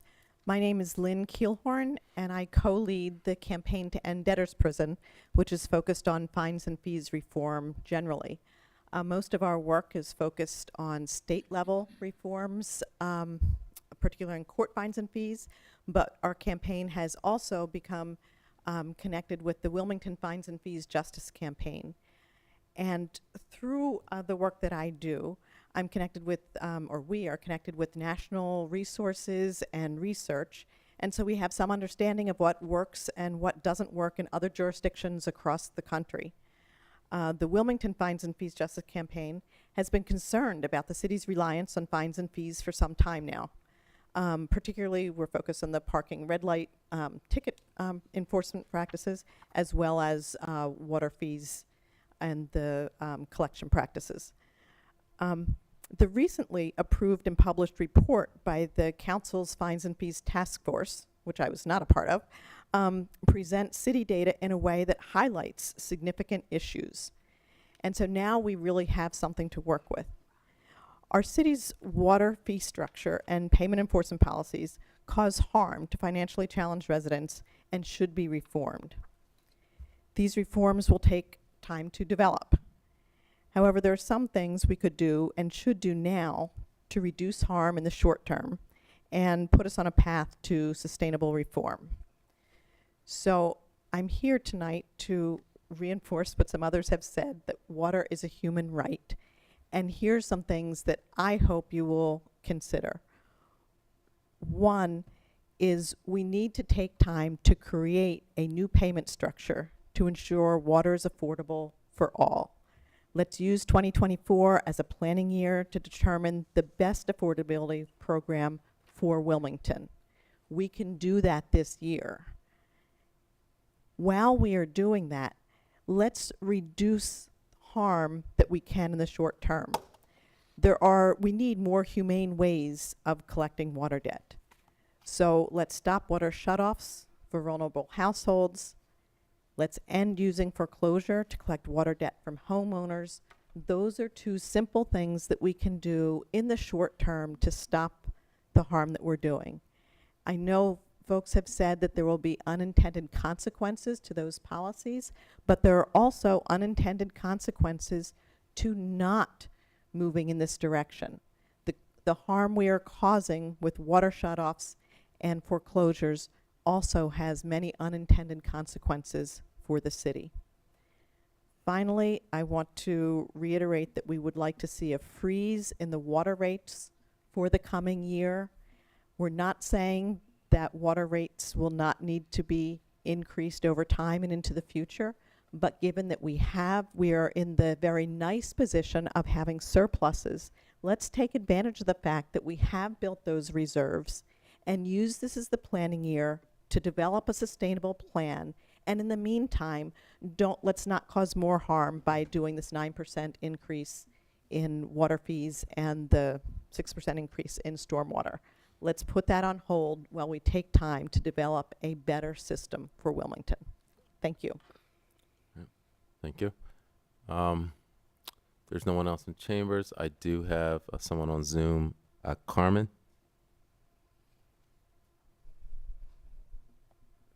Yes, can you hear me?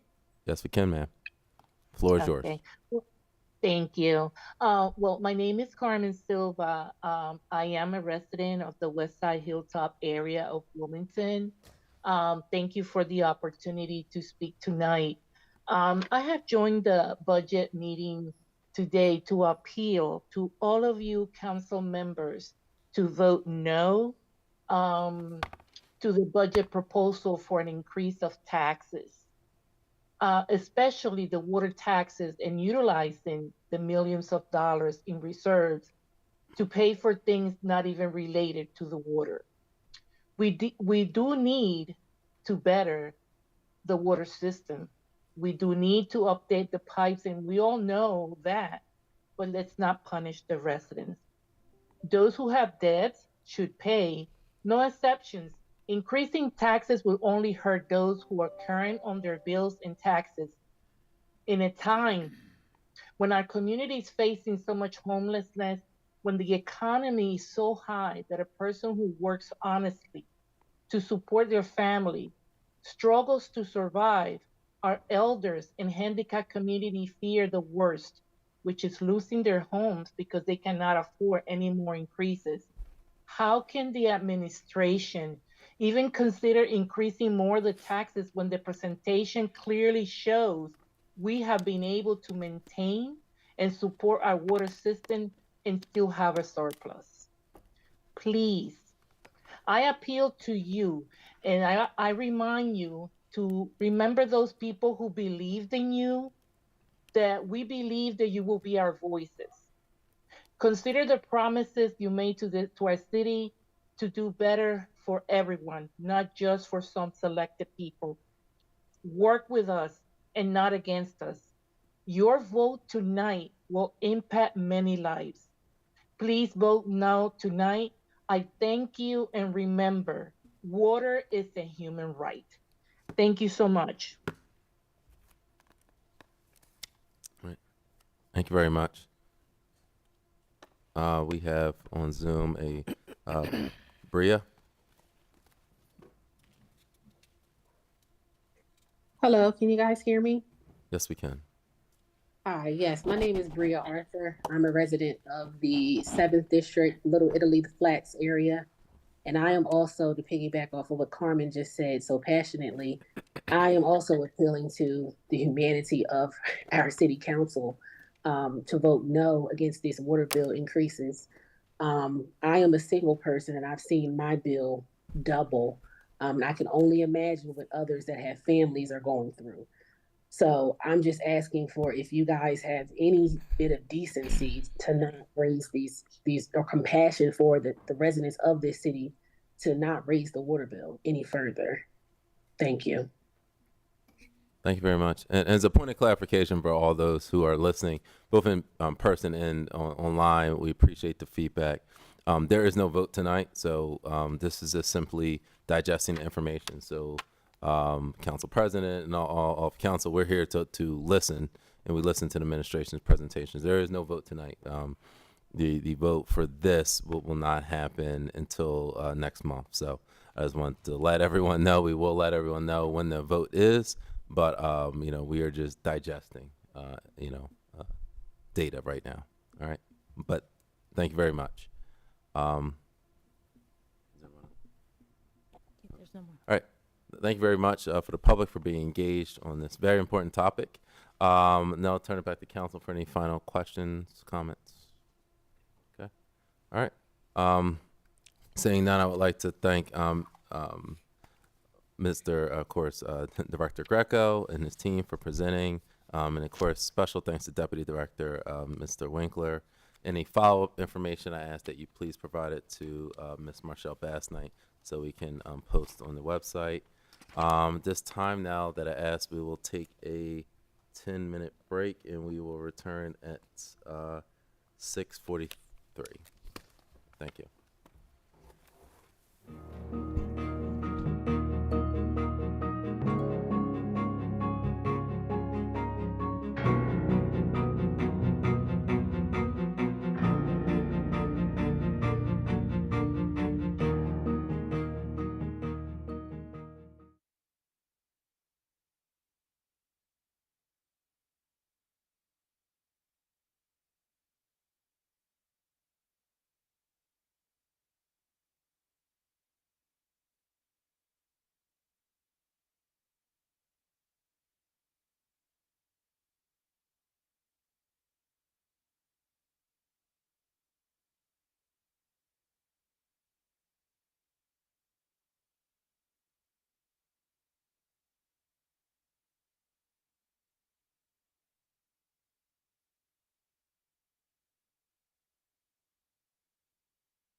Good evening, Wilmington. We're back. This is day 2 of the council budget hearings. We've now been going through our agenda. We're here now for the finance department's hearing. And so I would like to welcome members of the public here. Of course, Chief of Staff Washington, Chief of Staff Fareed, and department heads and finance department personnel who are here. And we're just returning from the break, so we're just getting ready to begin. Before we begin, I would like to recognize members of the Finance Committee in attendance. Vice Chair Harley, I have you on Zoom. Present. Present. Councilmember Bracy, Present. Councilmember Spadola at large. Okay. Council President Congo. Here. Okay. I'd like to also recognize other council persons in attendance. Councilmember Mills at large. Councilmember Cabrera. Okay. Councilmember Fields. Here. Councilmember Darby. Present. Councilmember McCoy. I'd like to first remind everyone, as always, that public comment will be at the end of each department's budget hearing, and we look forward to participation from the public. Due to time constraints, it will be limited to 3 minutes. It will be public comment, not a question and answer. So any follow-ups necessary, Ms. Marshall Bassnight, to my right, she will make sure to track and follow up with each department, as always, and put the answers on the City Council budget website. Remind you that all questions, well, this is the council, all questions are of a budgetary manner, and as we are limited to time. In that, the way we're doing this with each department is that we have the prescribed questions first, okay? We have the prescribed questions first, so we're going to go through those questions, go through finance director's presentation. So if you have a question, make sure that's not answered in these prescribed questions, the preset questions, then please make sure to write them down, whether you're in chambers or at home, and then make sure, then follow up with the question. Okay, so we'll go through the presentation first, then questions. Okay, all right. So again, I believe there's going to be Mr. George Hayford from OMB. I guess we'll be given the fiscal overview, and then there will be question and answer by Director Taylor and his deputy director. And this hearing is tentatively scheduled for a 90-minute time limit. All right, Director Taylor, as you first entered, well, actually, I'll turn over to you, Mr. Hayford, okay. And then you'll be in the spot, Mr. Taylor. Okay. Good evening, Chairman Johnson, President Kungu, and honorable members of City Council. I would like to present the FY2025 budget for the Department of Finance on behalf of the Office of Management and Budget. Next slide, please. The department's proposed budget request, which includes the general and water source funds, is approximately $19.2 million. Next slide, please. The proposed general fund budget request is over $11 million. This represents an increase of about $313,000, or 2.9% over the FY 2024 budget. Next slide, please. Here are the personal services changes. Total positions decreased by a net of 1.8 FTE. The position of an administrative clerk was eliminated. A disadvantaged business enterprise analyst position was transferred to the Mayor's Office of Economic Development. And finally, a newly split-funded billing clerk position, 20% general fund and 80% water source fund, was created. The net effect of all the changes was a savings of $154,000. Regular salaries increased by a net of $94,400 due to the position changes listed above, as well as the implementation of the compensation and classification study.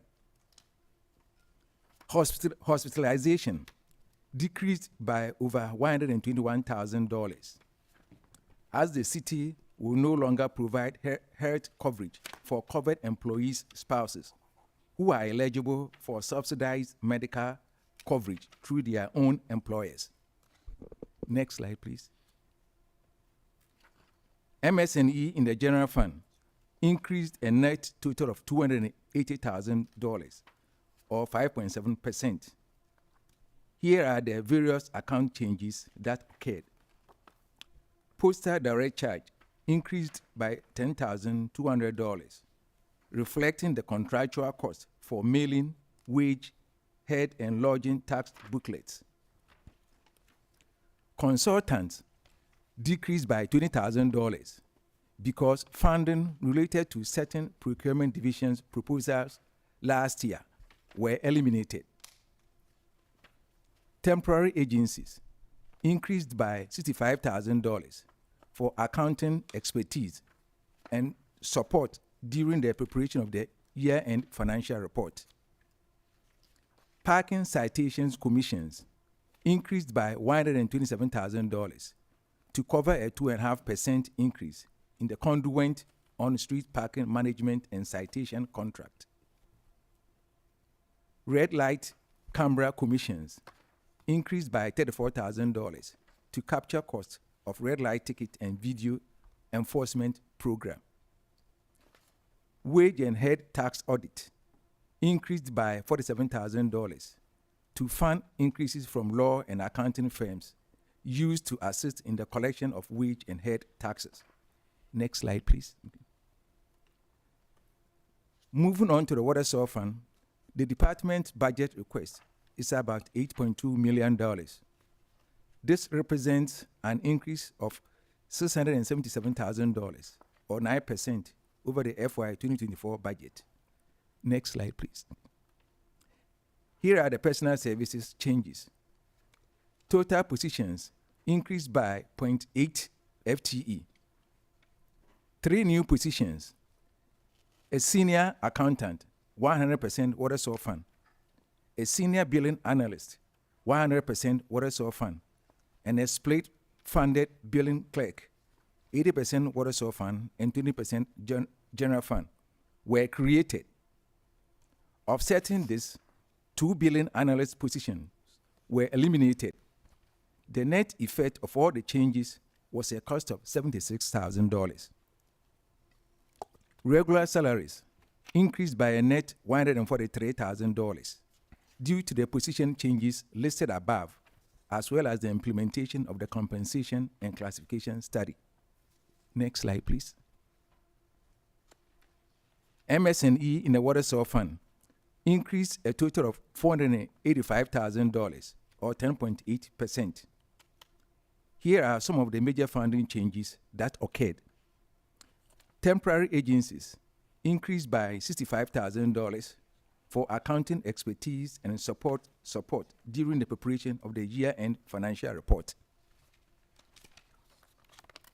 Postage direct charge decreased by $50,000 based on previous year's actuals.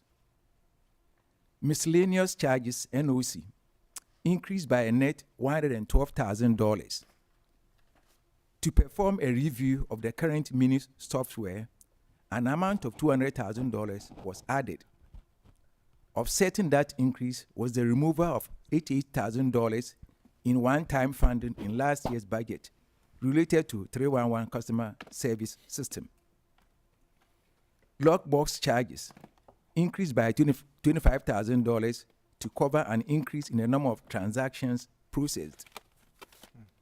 Finally, indirect cost charges increased by $297,000, reflecting a budgeted increase in supporting services provided to the water source fund's utility functions by the general fund. This concludes my presentation, I will answer any questions. If not, I'll return to the chair. Thank you. All right. Any members of council have any specific questions for OMB? Mr. Hayford? All right. Seeing none, thank you very much, Mr. Hayford. Thank you. And now I will turn it over to Director Taylor. You can introduce your team and then do an overview of the mission of Finance Department. And then we can dive into the question and answer. Floor is yours. Thank you, Chairman Johnson. And I want to thank City Council members, President Congo, members of Council, for having us here this evening. My opening comments are going to be very brief. I do want to acknowledge the fine work of the members, the employees of the Department of Finance. They do their work day in and day out. We process over 1.3 million transactions a year. We have a significant customer base. We have approximately 40,843 utility customers, 29,000 property tax customers, 19,000 wage tax customers, and 11,000 net profit tax customers. All of these come through our doors. We process over $300 million in revenue, capital proceeds, grants, etc., through the Department of Finance, and it's quite a bit of work. And it only gets done because of our employees and the dedication that they give to the City of Wilmington and the citizens. Our mission statement hasn't changed since I've gotten here. We want to see excellence in financial management. We want to preserve the financial integrity of the City of Wilmington's financials through excellence in accounting services, customer service, and financial management. Next slide. Our vision statement continues to be the same: to develop financial policies and systems that ensure strong and effective city government, to provide excellent customer service through courteous engagement and ease of transactions, and to maintain financial integrity of the city and its related agencies through generally accepted accounting practices. We take very seriously our fiduciary responsibility with the taxes, fees, charges that the citizens of the city pay, and those outside of the city, including our county, water, utility customers. Only through the dedication of our team members can we do this. And as you can see from our presentation and the auditor's presentation, I think we do that fairly well. That's not to say that there are improvements that have to be made. We acknowledged during the audit sessions that there are corrective actions that we need to take. This budget attempts to do that. It also attempts to, we feel that the technology that is supporting the financial systems in the City of Wilmington is dated. We need to reconsider what that looks like, and we need to make, I'm imploring the City of Wilmington to make investments necessary to bring our technology systems up to snuff to meet the financial requirements. So with that, I want to just say thank you for having us here. For the essence of time, I'm just going to turn it over to the questions. Chairman Johnson? Okay, all right. Thank you very much for the overview, Director Taylor. And I believe you have your Deputy Director with you, right? My apologies. This is not the Deputy Director. This is our Senior Principal Analyst, Lois McLaughlin. Okay. I do have to say, Lois is just a terrific employee. She has put a lot of this together, and a lot of the information that you're going to see tonight is due to her. So I want to thank Lois. All right. Well, let's dive into it. Question number one. Considering the city's financial enterprise resource planning system, Munis, which many have heard about, can you discuss the challenges over the years with the Munis system and share if there's any, investment in clearing up the issues with Munis in the past? Sure. The current Munis system was implemented in 2006. It was subsequently upgraded in 2011, 2019, and we had just gone through a similar upgrade to a 2021 version. We also had placed it into the cloud sometime around 2019. It was a customized program when it was first built, and we're experiencing many challenges with it. We have a number of significant workarounds that we have to do because of the inflexibility of the system. What we are looking to do is we have a proposal from Gartner Consulting. We're going to take a look at the ERP system as a whole for the City of Wilmington. ERP stands for Enterprise Resource Program. This enterprise program will allow us to consider three options. One is to make further investments in the current Munis system to bring it up to acceptable standards. Two, how to add on ancillary systems to the current system as it is to help create more flexibility, or to completely replace the system if needed. We anticipate that this study will be done by September 2024. Now keep in mind that even though we'll get a study done, to go to a new ERP system will require a significant amount of planning time, mapping, implementation, testing, design, testing, and implementation. So we anticipate that even if we decide tomorrow whether a new ERP system is in play, it'll take 24 to 36 months to replace that system. Okay. Very well. All right. We can move on to question number 2.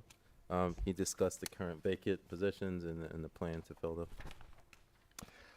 We are pleased to say that a senior officer, financial officer's candidate has been found.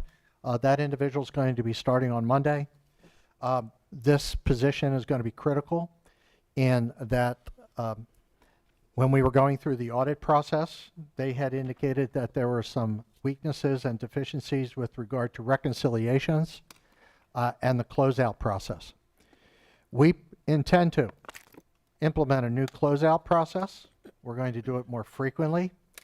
Monthly would be ideal, but quarterly is certainly acceptable. This senior financial officer is going to be assisting with that process. The earned income tax agent is a position that has been vacant. In addition to the assistant audit revenue agent, those two positions are in wage tax, and the delinquent account agent is in account services. These positions have been open a bit. We are having difficulty finding acceptable candidates for a number of reasons: pay, residency requirement, and the like. But we are continuing to review the postings, and hopefully we'll have somebody on board in these 3 positions by June 30th. All right. Moving on to question 3, can you discuss any proposed position changes? Yes. If you can go to the next slide. This is pretty good summary, thanks to Lois, of what we're looking at in terms of some of the additions and deletions. It essentially comes to what we consider a reorganization. As you know, we have a contract out to build a new utility billing customer information system. This utility billing system will require someone to manage it. So we're looking at a senior billing analyst to be added. We also have a billing clerk.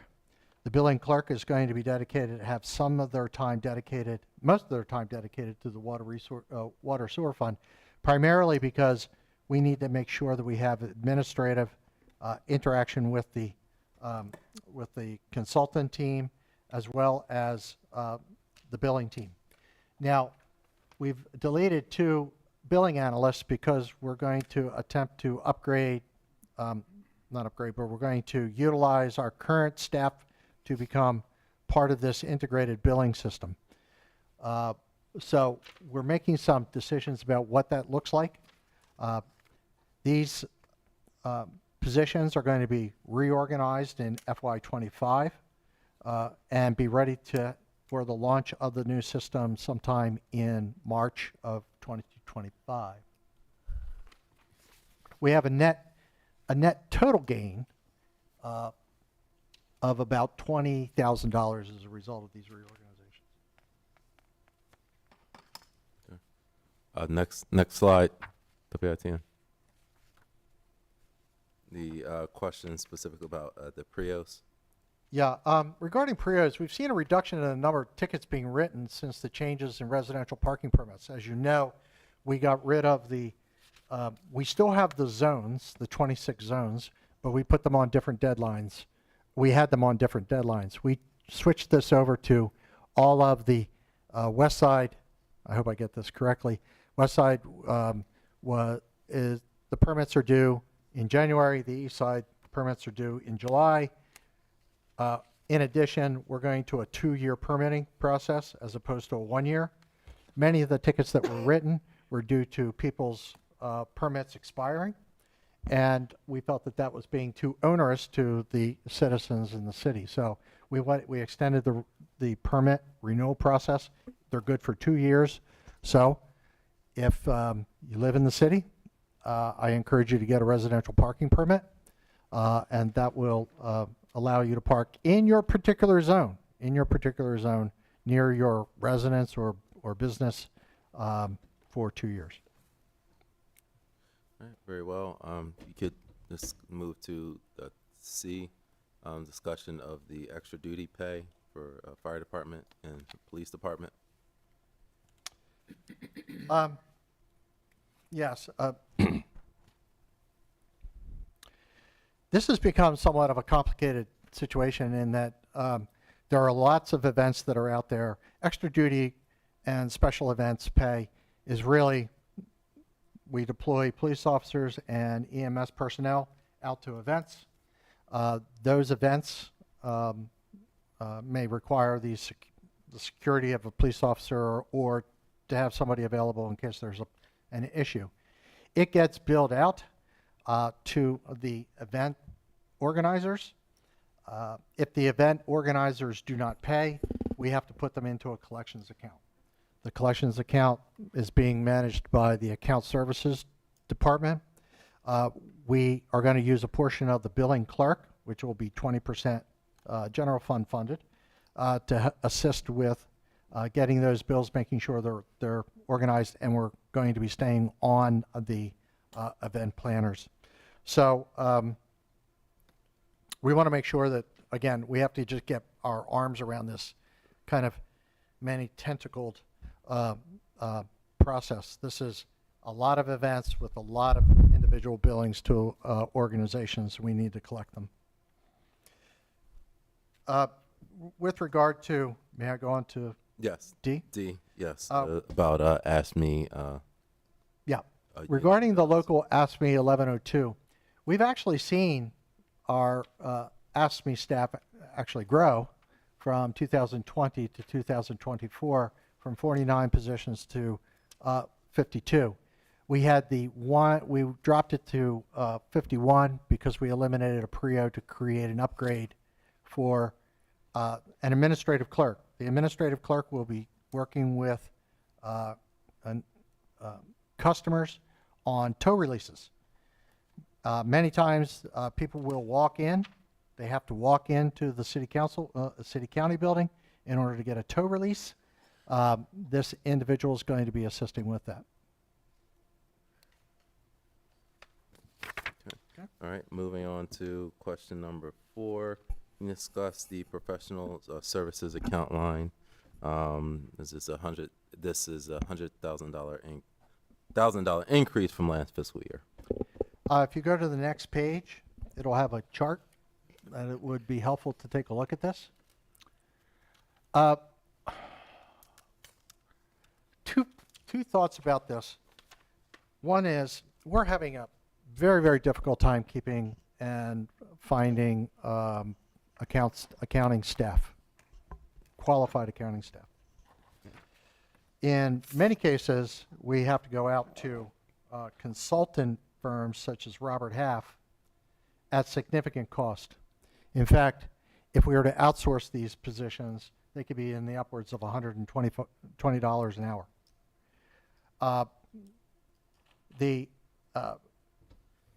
integrity staff provides us with temporary employees across the 9 units to provide departmental support. This could be everything from supplementing the settlements team. The settlements team is the team that collects on liens when a particular property is sold, to temporary accountants to come in during the closeout period between May and October in order for us to close the books. So we definitely need these resources in place. We may see a little relief just from once we get a senior accountant in and we have some additional billing clerks, but I don't think that this issue is going to go away. Use of temporary employees allow us to have some flexibility with regard to when they're scheduled. Obviously, we don't, if we're in a period where we're closing the books, it's only a 4-month period, so we'll still need to contract with temporary employees. Okay, and can you discuss the vacant parking enforcement?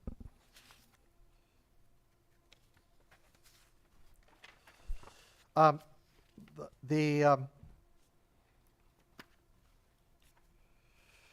budgeted expense for the 3 temps that are needed, each of them works less than 25 hours a week.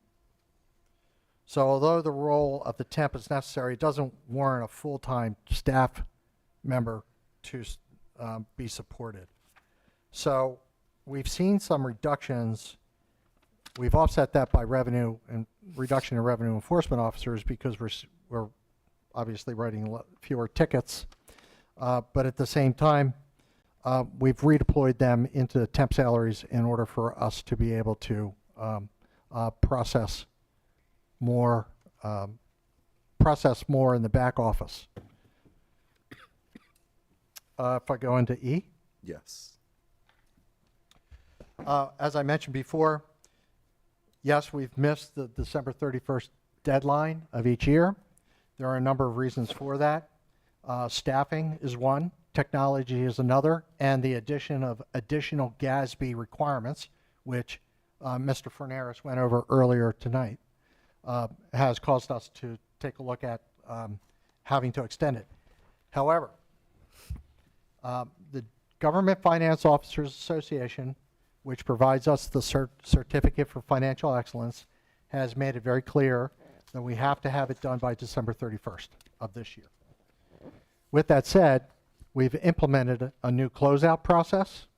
We're working with the departments on this. We're going to be training up the departments to help us with this, and the senior financial officer is going to help us with coordination of that. So this is almost a, we cannot fail a type of deadline if we want to continue to keep our certification. So we're going to make the the mark this 31st year. happen. Okay, very good. All right, moving on to question number 5. You can discuss the estimated $3.4 million commission account line. This is a $162,000 increase over last fiscal year. If you go to the next slide.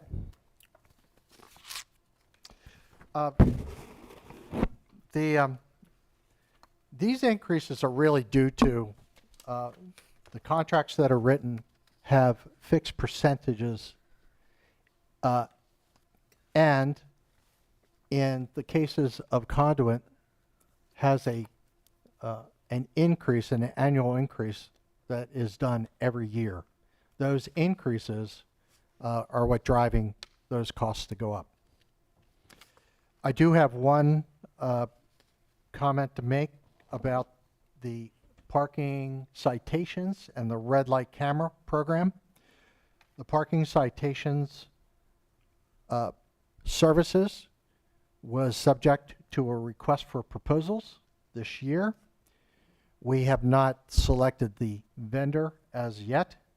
However, we are very conscious of when we get into contract negotiations, when we do select the vendor, that we will attempt to drive this cost down. The same is true for red light cameras. Now, we have extended Conduit's red light camera contract into next year, but this department is committed to doing another request for proposal process to look at the red light camera program. The reason we're doing this is that I'm a believer that you need to place contracts into the open market in order to ensure that you're getting the most competitive pricing available. And these two contracts have not been significantly bid in the last several years. So we're going to go out and see if we can get some better rates. All right, very well. Next part. Which is the next? Sorry? The next part would be the next slide. Yes, false alarms, that account line. Anything to elaborate there? Nothing to. It's still fixed at the same budget line. Okay. And moving to the next, believe there's anything to elaborate there with the. No, this just tells you a little bit about the performance in terms of revenue collections. We're still on pace to.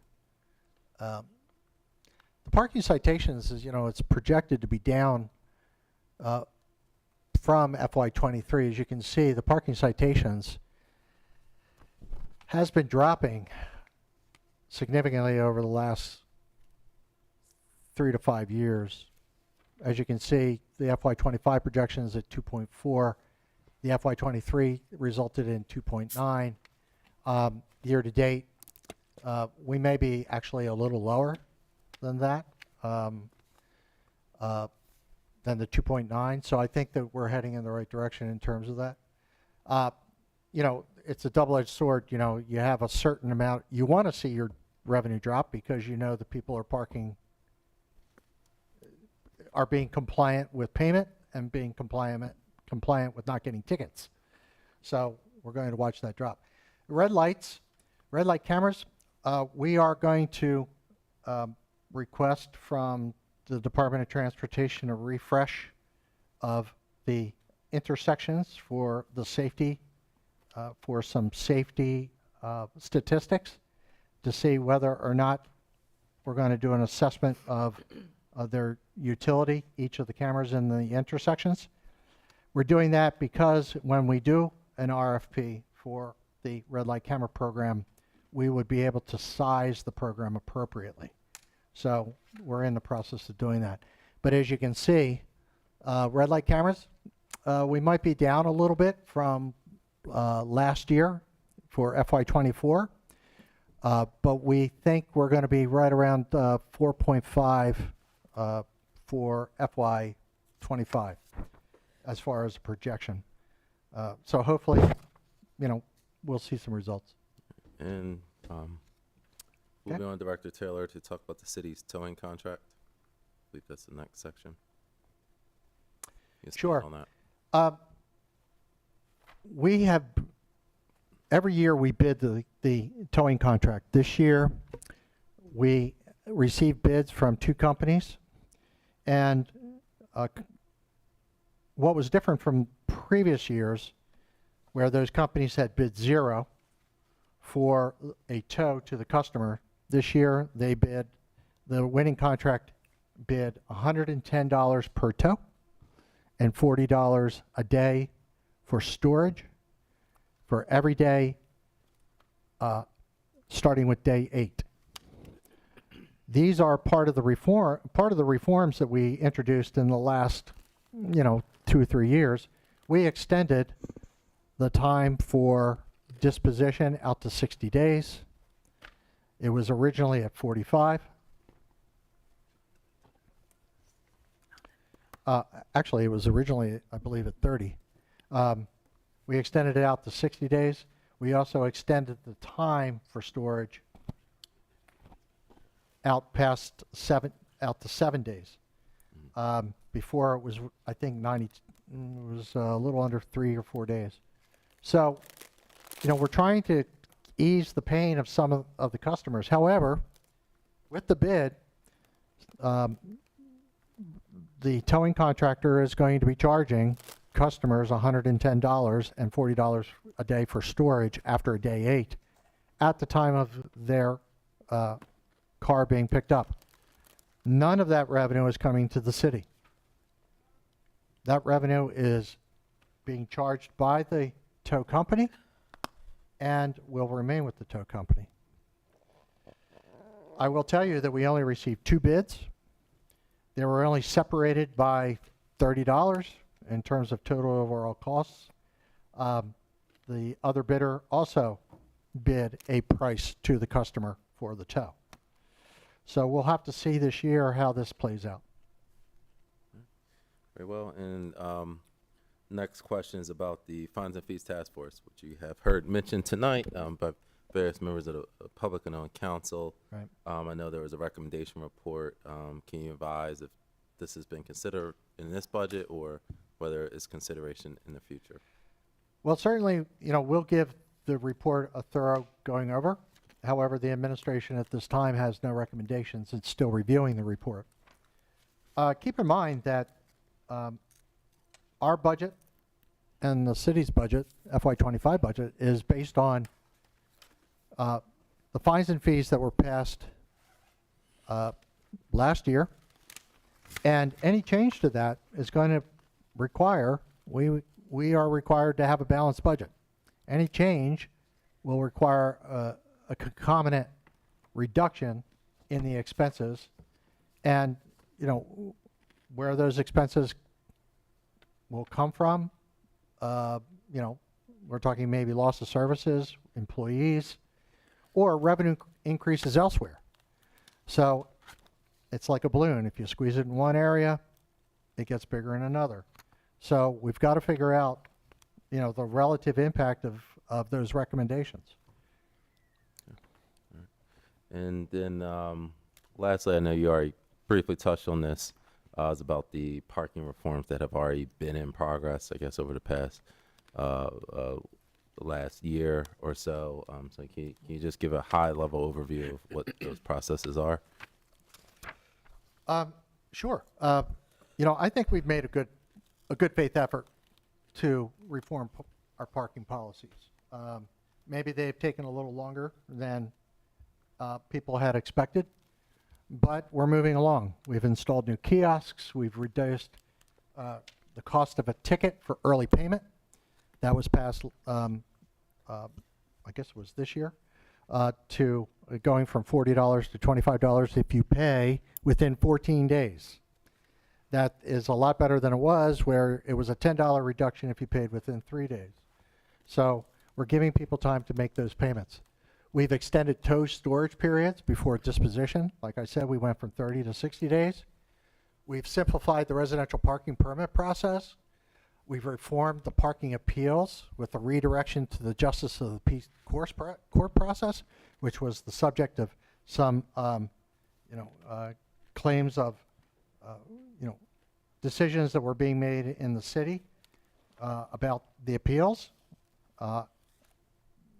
We've come up with a new model, and it allows citizens to go ahead and exercise their rights to be heard in a court of law. And then payment agreements for parking delinquencies. We've always had that for the last 6 years. People who have a payment, who have excess parking fines can come in and make a payment agreement.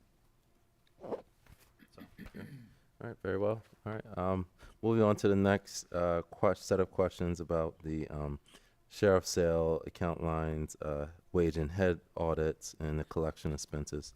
There's been a general $169,000 increase over last fiscal year. Sure. Let me just see this.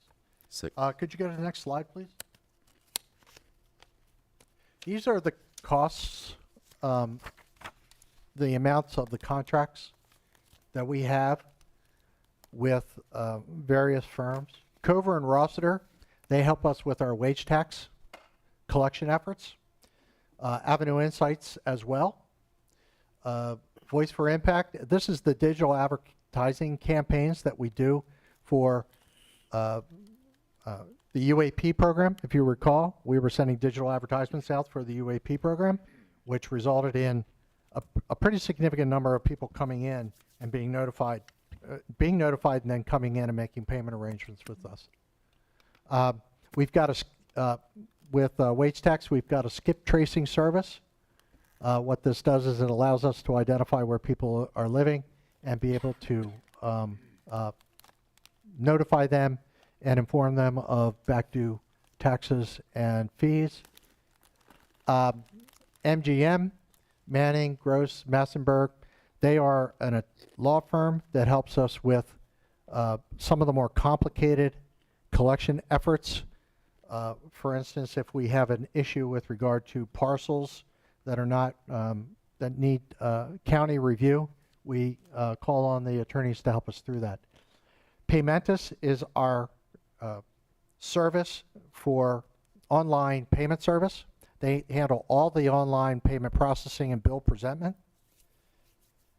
They're going to be working with us on the UBCIS, and we anticipate that they'll be with us. I think we just signed a contract for another 3 years, which was approved through City Council.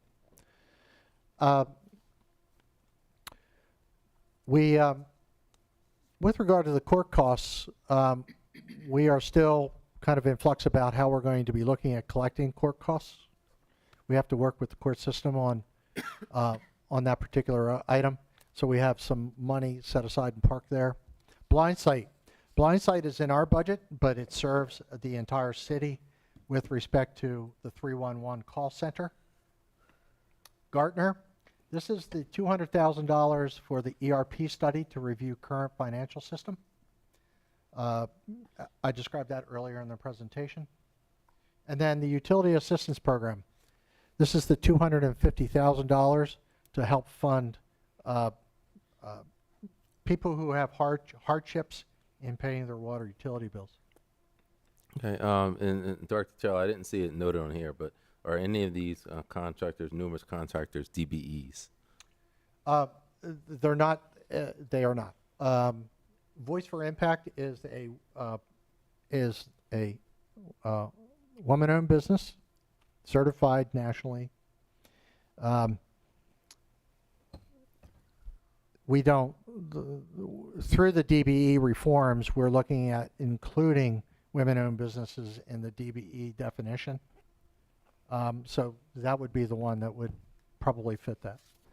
In terms of minority firms, these are not. I will say that Blind Sight is a nonprofit. It employs people with visual impairment to be call takers. That is a change. We moved that away from Randstad, which was a professional firm. I will say Blind Sight is also located here in Wilmington. They have their call center is right down on the riverfront. So, you know, we think that that's a move in the right direction. Okay. Very well. And can you discuss the return of investment from your various programs? Sure. Let me give you, there's just a couple examples that I could give.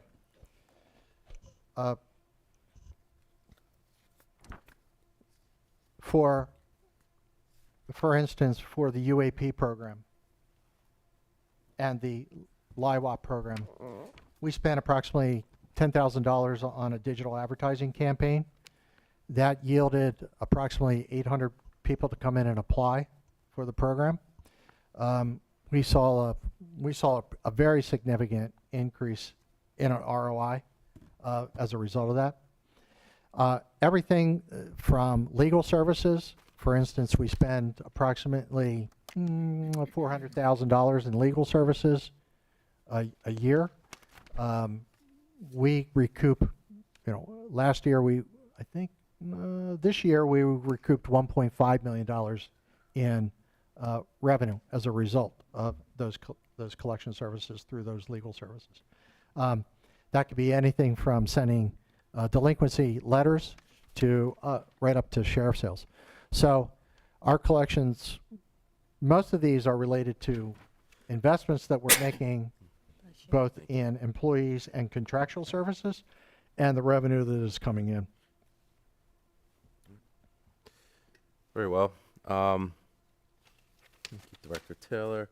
Give you the, believe there's also a subpart about the uncollectible accounts. Can you just give an overview of what the process is for that? Let me just give you a little appreciation for the accounting mechanics of this.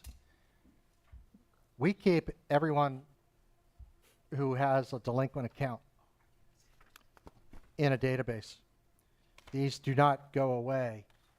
Any debt that you have ultimately results in a lien on a property. So if you have a water utility debt or a property debt, if you don't pay it and you accumulate these large charges, you still have a lien on the property. However, the city code says that after 10 years, the charges, we can still collect on the charges. However, we write down over 10 years, 10% a year off of our financials for what we call uncollected, or what we call an allowance for doubtful accounts. And what this means is that we had an annual write-down in 2023 of $13 million. That doesn't mean that we're not going to collect it. It just simply means that we can't include it in our base asset under accounts receivable because we have doubts that we'll collect it. If you have a doubt that you collected, you can't consider it as part of your asset base to budget against, right? So our revenue base to budget against. So we wrote down $13.7 million in allowance for doubtful accounts. We have a pretty large, of the total in utility billing, our total delinquencies are $21 million. $6 million of that is attributable to the Army Corps of Engineers stormwater fees. Now, those are going to be ultimately taken off of the books because we had lost in a court case with regard to being able to charge those fees. So that number is going to drop. For property tax, we have $7.7 million that is still out there in terms of delinquencies from prior years, but 4.7 of it is just from 2023. Now, if you think about the property tax base, which is $42 million, right? That's a pretty significant, I mean, that's almost, that's a little over 10% who are not paying their property taxes. I mean, these are the struggles that we have with respect to going out and trying to collect. It's just not 1 or 2 or 10 properties or customers that make up these large debts. It's a mix of the 40,000 customers in utilities. It's a mix of the 29,000 customers in property taxes. We're doing our best to go out and try to collect those taxes and charges that people simply aren't paying. So we have the ability that we have the benefit of having a lien, but if we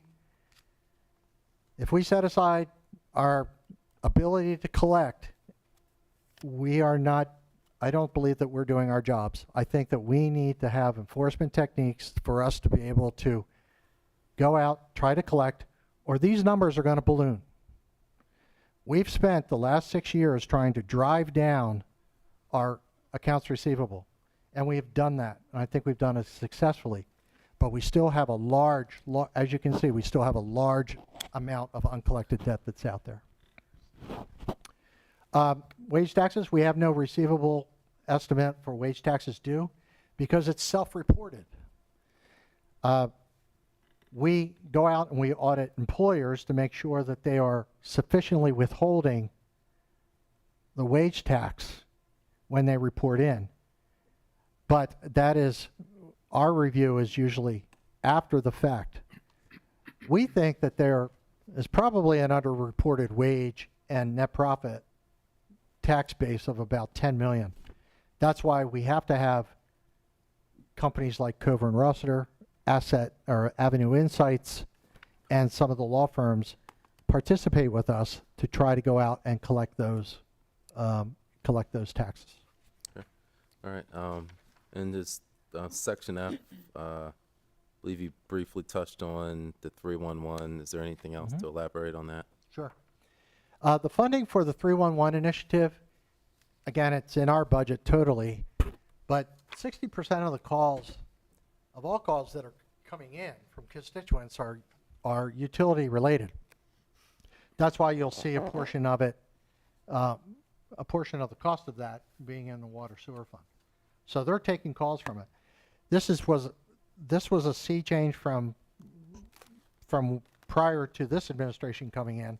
When we went to monthly billing, the volume was enormous, and it has not tapered off. We still get close to 3,500 calls a week. I believe that's a week. 3,500 calls, I believe that's a week. 1,500 a week? 1,500 a week coming in. We've instituted Blind Sight as our 311 call center.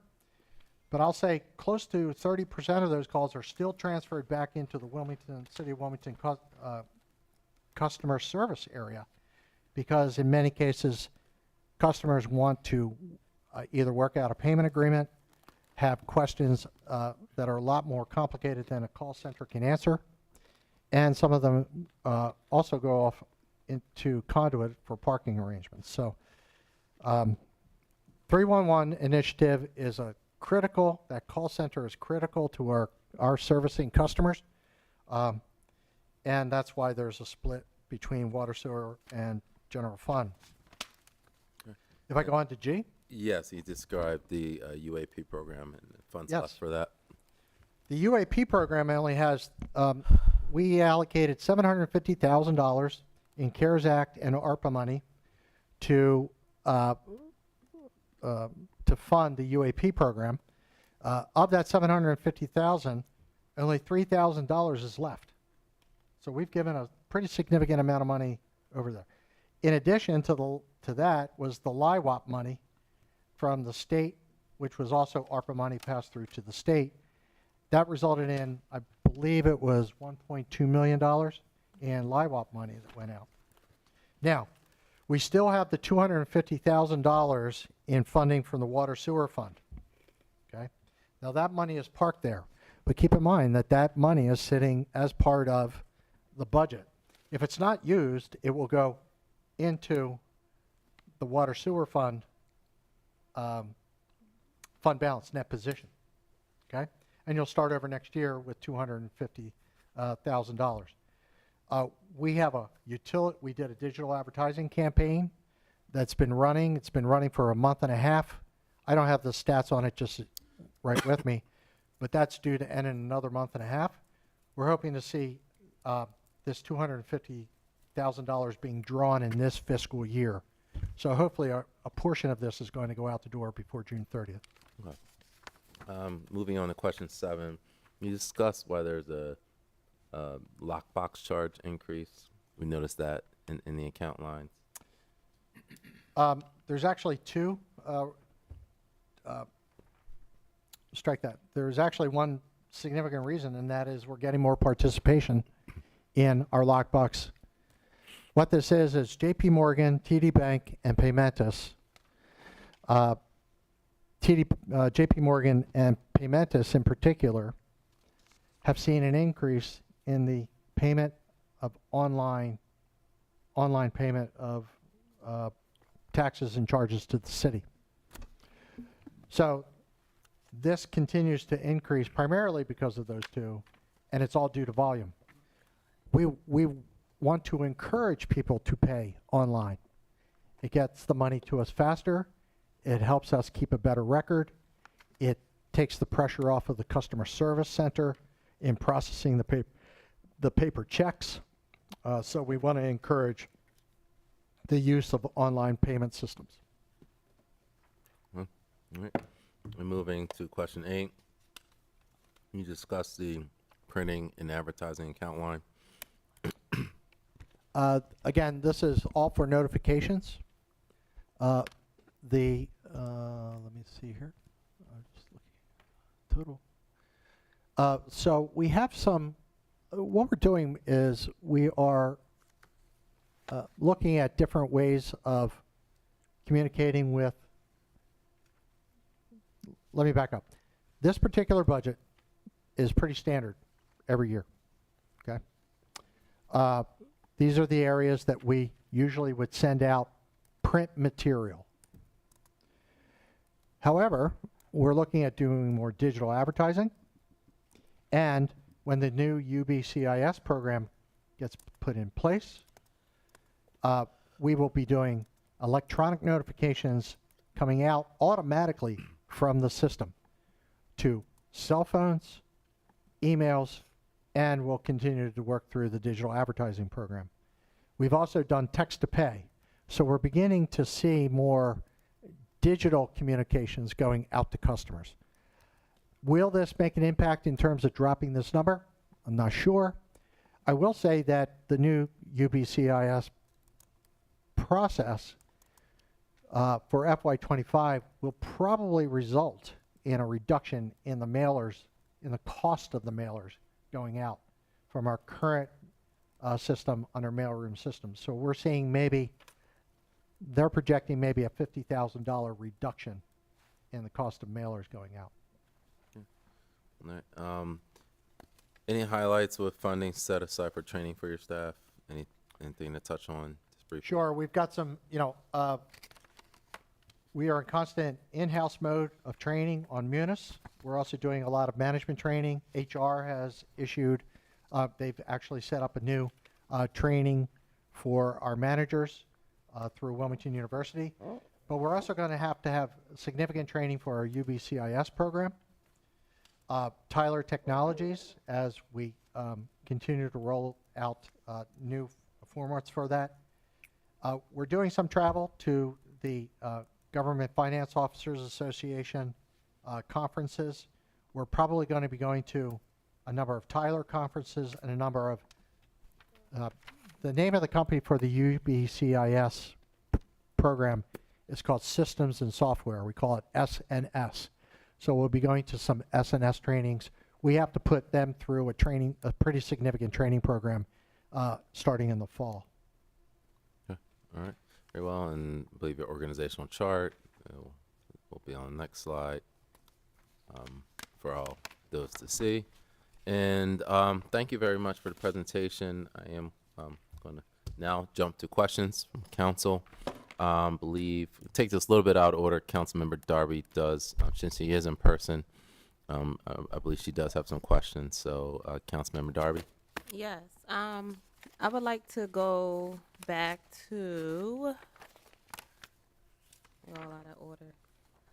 It was about the staff.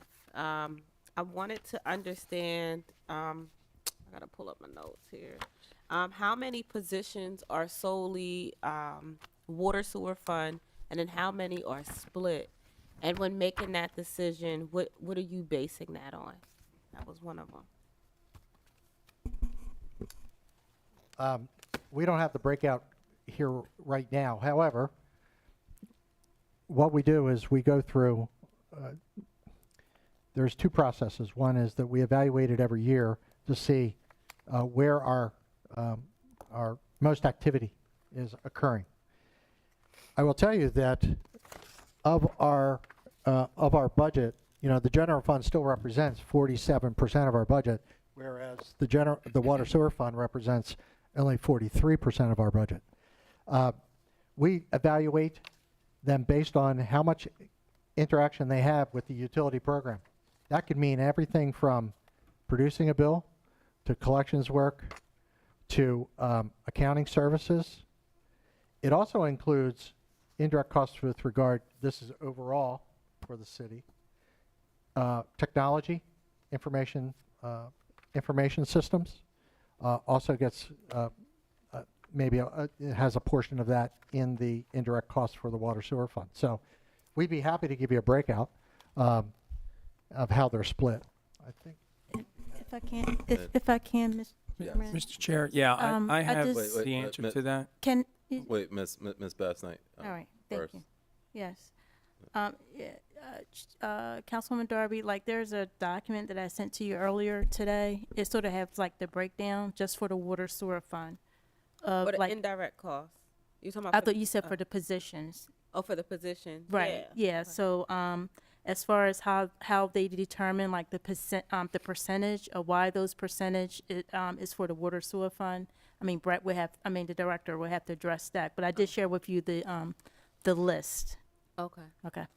And then, is there anything else for, I guess, Mr. Greco? Anything from your No, I side? was just going to say, that's actually in the summary part of the proposed budget book. It's also the position allocation list that's attached to the operating budget ordinance, shows the general fund positions and the water sewer positions, separate lists. Okay, separate. Okay. And that's the information that was shared with Councilwoman Darby. Okay, Okay. all right. But I Council think member- I'm Yeah. sorry, Chairman, but I think she still wanted to know, like, what was the rationale, how you determine like 20% versus 80%? And I guess that'd be like a separate response. He just Okay. answered most of it. Oh, I did, sorry. Okay. Okay. All right. Yeah, because just a follow up for that, I know Yes. one of the positions, my paperwork's all mixed up here, but there was a position created because you realized there was extra duty work provided by Wilmington PD and Wilmington Fire Department for third party functions. So in that, I'm supposing that amount will have to come from the general fund because that's not water related. Correct. But that's only 20% of that position, right? So why is it such a, if that was the need, why is that such a small portion for that specific position? If you get what I'm saying, like it looks like then did you need a full-time person to then do that job? Because then it looks like you use 20% for the general fund, which is to help with the, the water, the police department, the water, the fire department. But then the other 80% now is like, oh, we're just going to add on the water sewer fund and add that to, like, is that part needed too? Like, why was that done? That position is going to be working directly with the utility billing customer information system. They are going to be participating with the billing analysts, the senior billing analyst, and the billing manager in producing the bills for the utility. They'll be working with account services on collecting the payments for those bills, dialoguing with the customer service staff when those payments come in to make sure that we're reconciling against the accounts. So yes, 80% of it is going to be dedicated to specifically utility billing. We wanted to have at least a little bit of carve out of that position, trying to be efficient with our staff, right? Carve out in that position to help us with the extra duty. No, I got it. So you're saying that you realized that there were two needs, not that there was one need. Because based on how this is read, it looks like there was one need of just needing the water fire. Okay, there were two needs. That's what I was trying to understand, if there was a need for that water part. Okay. Can I follow up with another question? So the finance department's general fund section is going up 3%, but the water sewer section is going up by 9%. Is that correct? Like, why is that happening? If you and that goes into, I know, the water sewer fund, Director Taylor. So two respects that we're discussing the general fund. Could you? Well, if you look at the water sewer fund charges for the budget, the FY2025 budget. Okay. The driver, personal services are going to include obviously the additions of the, but as you saw, we're eliminating some positions and we're replacing them with others. The net effect's not going to be all that great. However, there's also cost increases with regard to compensation program, et cetera, COLAs, whatnot. It's really in the material, supplies, and equipment. And those are going to be dedicated to increases in the temp agencies. Postage direct charges are going to actually go down, right?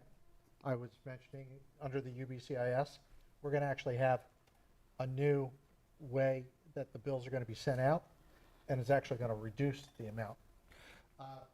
Miscellaneous charges, that was for, it includes the ERP evaluation that we had, that we're going to be doing, because we have to dedicate some portion of the ERP evaluation to the water sewer charge because it's part of it. Lockbox charges are going up. Most of the utility bills, we do 465,000 bills a year. So all of those get processed through the lockbox, and those charges continue to go up based on TD Bank's lockbox charges. And then you've got the indirect cost charges. Is that the tech charges? No, the indirect charges. Oh, the indirect charges from, so 297,000 of it is coming from the indirect cost rate. Okay. So most of it, you're seeing most of it come from material, supplies, and equipment, just in terms of being able to get the utility bills out the door. Okay. I do have a whole bunch of other, but I'm just going to ask one more and have other people ask, and you can come back to me. But the NOC charges that pay, like, what NOC charges pay into the water sewer fund section? Miscellaneous, not otherwise charged. Oh, the NLC, 250,000 is for the UAP program. That's the 50. That's for That's the all in UAP that. program. The UAP program, the line site, the 311. Go ahead.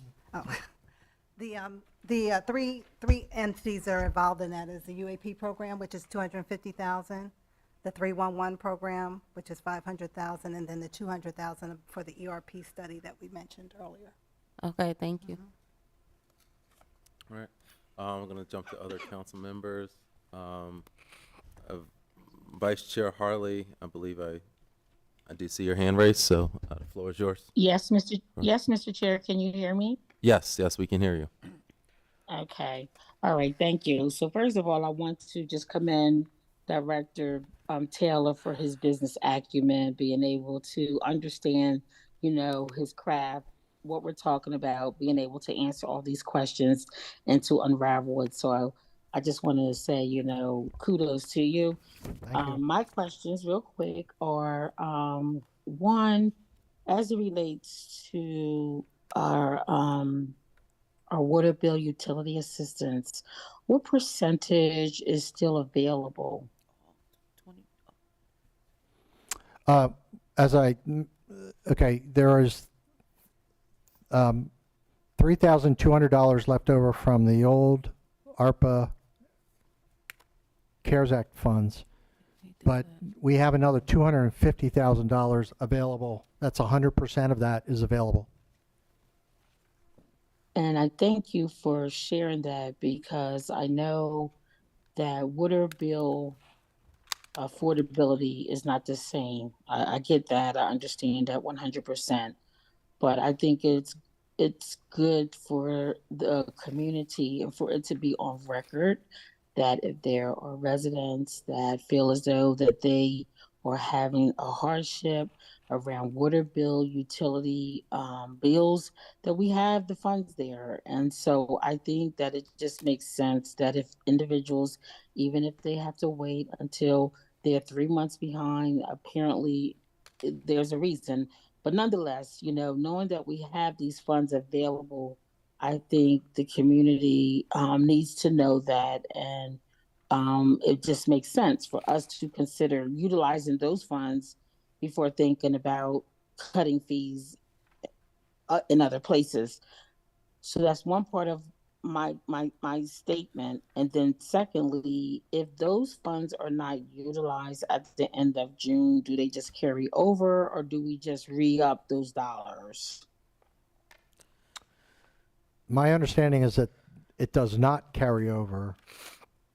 So you start out with another $250,000 at the beginning of July. That's at least my understanding of how it's written. Okay, just like a lot of the funds, if they're not utilized by the end of June, they go back to the general, right? They don't go back to the general, they go back into the base of the water sewer net position. So the, you know, Okay. that 250,000, none of it ever goes to the general fund. It all stays Okay, within the okay. city, within the water sewer fund. Okay, but we re-up that like every year based on the legislation that we voted on last year, correct? Hold on one second. I don't believe it does carry forward because formerly it was ARPA funds that we were using, which we could carry forward, but now those have exhausted, and so now we're using budgeted funds to sponsor that program. That's correct. I didn't hear that side conversation. I believe Miss Leverage, Or Miss McLaughlin. Miss McLaughlin, that she said that the amounts don't carry over. The distinction carry- is, hold on, the distinction is that the CARES Act and the ARPA money does carry over year to year. But we have depleted that Yeah. for all intents and purposes. With the new corpus, the 250,000 that's in the water sewer fund, it's a budgeted number. If you don't use it, it just goes in back to the bottom line, right? Goes back into revenue, and then you start over again next year with the 250,000. Okay, well, that's still good. That's great. We still have the assistance available for those that qualify and need it. And then my last question goes back to the slide where you were sharing the dollar amounts and projections for alarms and some maybe tickets and things of that nature. So while they are flipping back to that slide, my question to you is that if I recall, it looks like those numbers are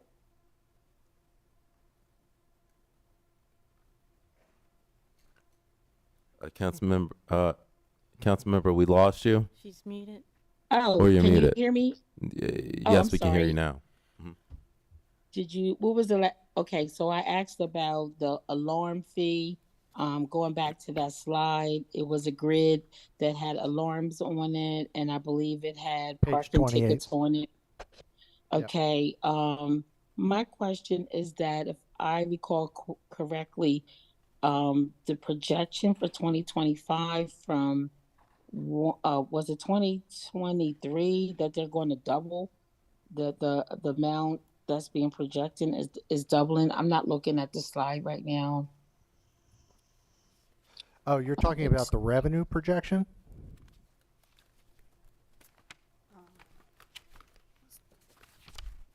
Here's the one with the false alarm. It's page 28. I believe it's page 23 and then page 25.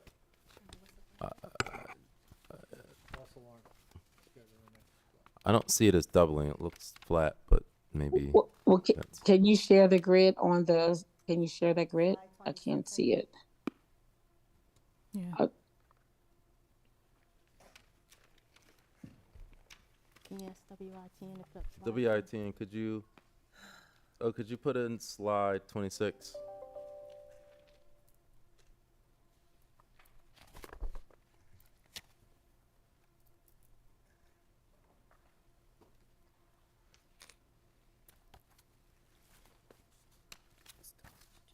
Okay, thank you.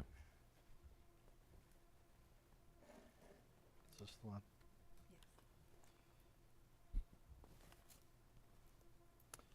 So, your question Could you repeat your question?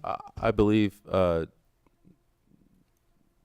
Director Taylor. Yes, I was, the- I noticed, go ahead, Chairman I Johnson. was going to make it quick. So, I believe her question is about the projection. If you look at the fiscal year 25 projected, I guess it looks to be a significant increase from the approximately 100. Well, this is not the slide. That's not the slide. 26. One more. So I believe the question is, right there. why is there an increase? Yes. Well, if you look at 2024, we're going from 77 to 152. That's almost double. I was just curious to know, like, how did you come up with that aggressive projection for false alarms? That's year to date. That's year to That's date. year to date, 77. That's as of the end of February, the 77,000. So we have a Yeah. couple of months to get the funds in. As you see in FY23, it was 117. So we're anticipating more funds coming in between now and June 30th. Okay, thank you. And then my last is, where does these numbers come from? Like, where are we getting revenue and based on what? In terms of the false alarms? Yeah. We have a service, Cry Wolf, which they'll send out the bill for the false alarms, and they'll remit the payments back to us. So we just base it on what we think the activity is year over year, and we set the budgetary number. If you look, in FY22 it was $171,000. In FY23 it was 117. So for FY25 it's just about where we would be in terms of an average. And this is money, this says revenue, right? So this is money that is coming in? Yes. Mm-hmm. Okay, and where is it coming from? It comes from, there's a code provision that says that if you have an alarm that goes off, you get, I think, 1 or 2 grace periods for the alarm that goes off. If you abuse that, if it continues to go off and off and off multiple times, you can be charged for that, for the response to that false alarm. Okay, false alarms. So if they exceed the grace, then the resident, the homeowner is charged, and they pay this company, and the company sends the money to the city. Correct. I would suggest to say that we can find this data out about who is subject to this, but I would think it would be mostly businesses in this case. Okay, we can move on. I just had a question about That's that an early assumption. on, but Yeah, but I think it's okay. I believe it's Yeah. residential. Okay, that's all I have. Thank you, Mr. Chair. I did want to correct one thing, because we have our accounting manager on Teams, and the utility assistance program money it does roll over. The $250,000? Whatever's not spent, it will roll over. It doesn't roll over. It goes back into the fund balance. It's into the general fund. It's She's not. saying because it's a 22906 account that it's. We'll get a not clarification on 2906 it. We account. instituted as a permanent program last year, so I can see if it wasn't spent, that money would go forward. Forward. We'll get a clarification. Yes. Okay. All right, very thank much. you. Thank you. Councilmember Bracy. Thanks. I just have one, just one question on, you were talking about the booting and towing contract. And so I just wanted to make sure that I understood properly. With the new contract, with the contract that was just negotiated, it's $110 per tow and then $40 for the daily storage. Is there also, so if it's not towed, and someone has a boot, if there's a boot, so they have to pay the ticket and then a boot release fee, correct? Correct. And that's $100, or do we know how much? I don't believe it's quite that high. Okay. I'll get you an answer for that. But they do have to pay a boot release fee. Okay. All right. I think that was my only question. Thank you. I do have a question, Director Taylor. It's about the 1,500 calls a week about water. What is do you or your team know what the substance is? Is it people asking for payment arrangements, or is it more people just complaining about a bill, or is it just general questions? What's the substance? Actually, we have some pretty good data on that.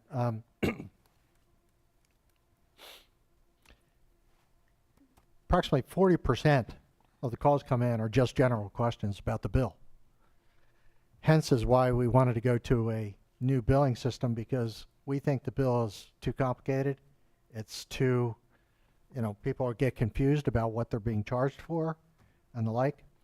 So we're hopefully going to reduce the number of calls coming in if we are able to produce a quality bill, something that's easily understandable.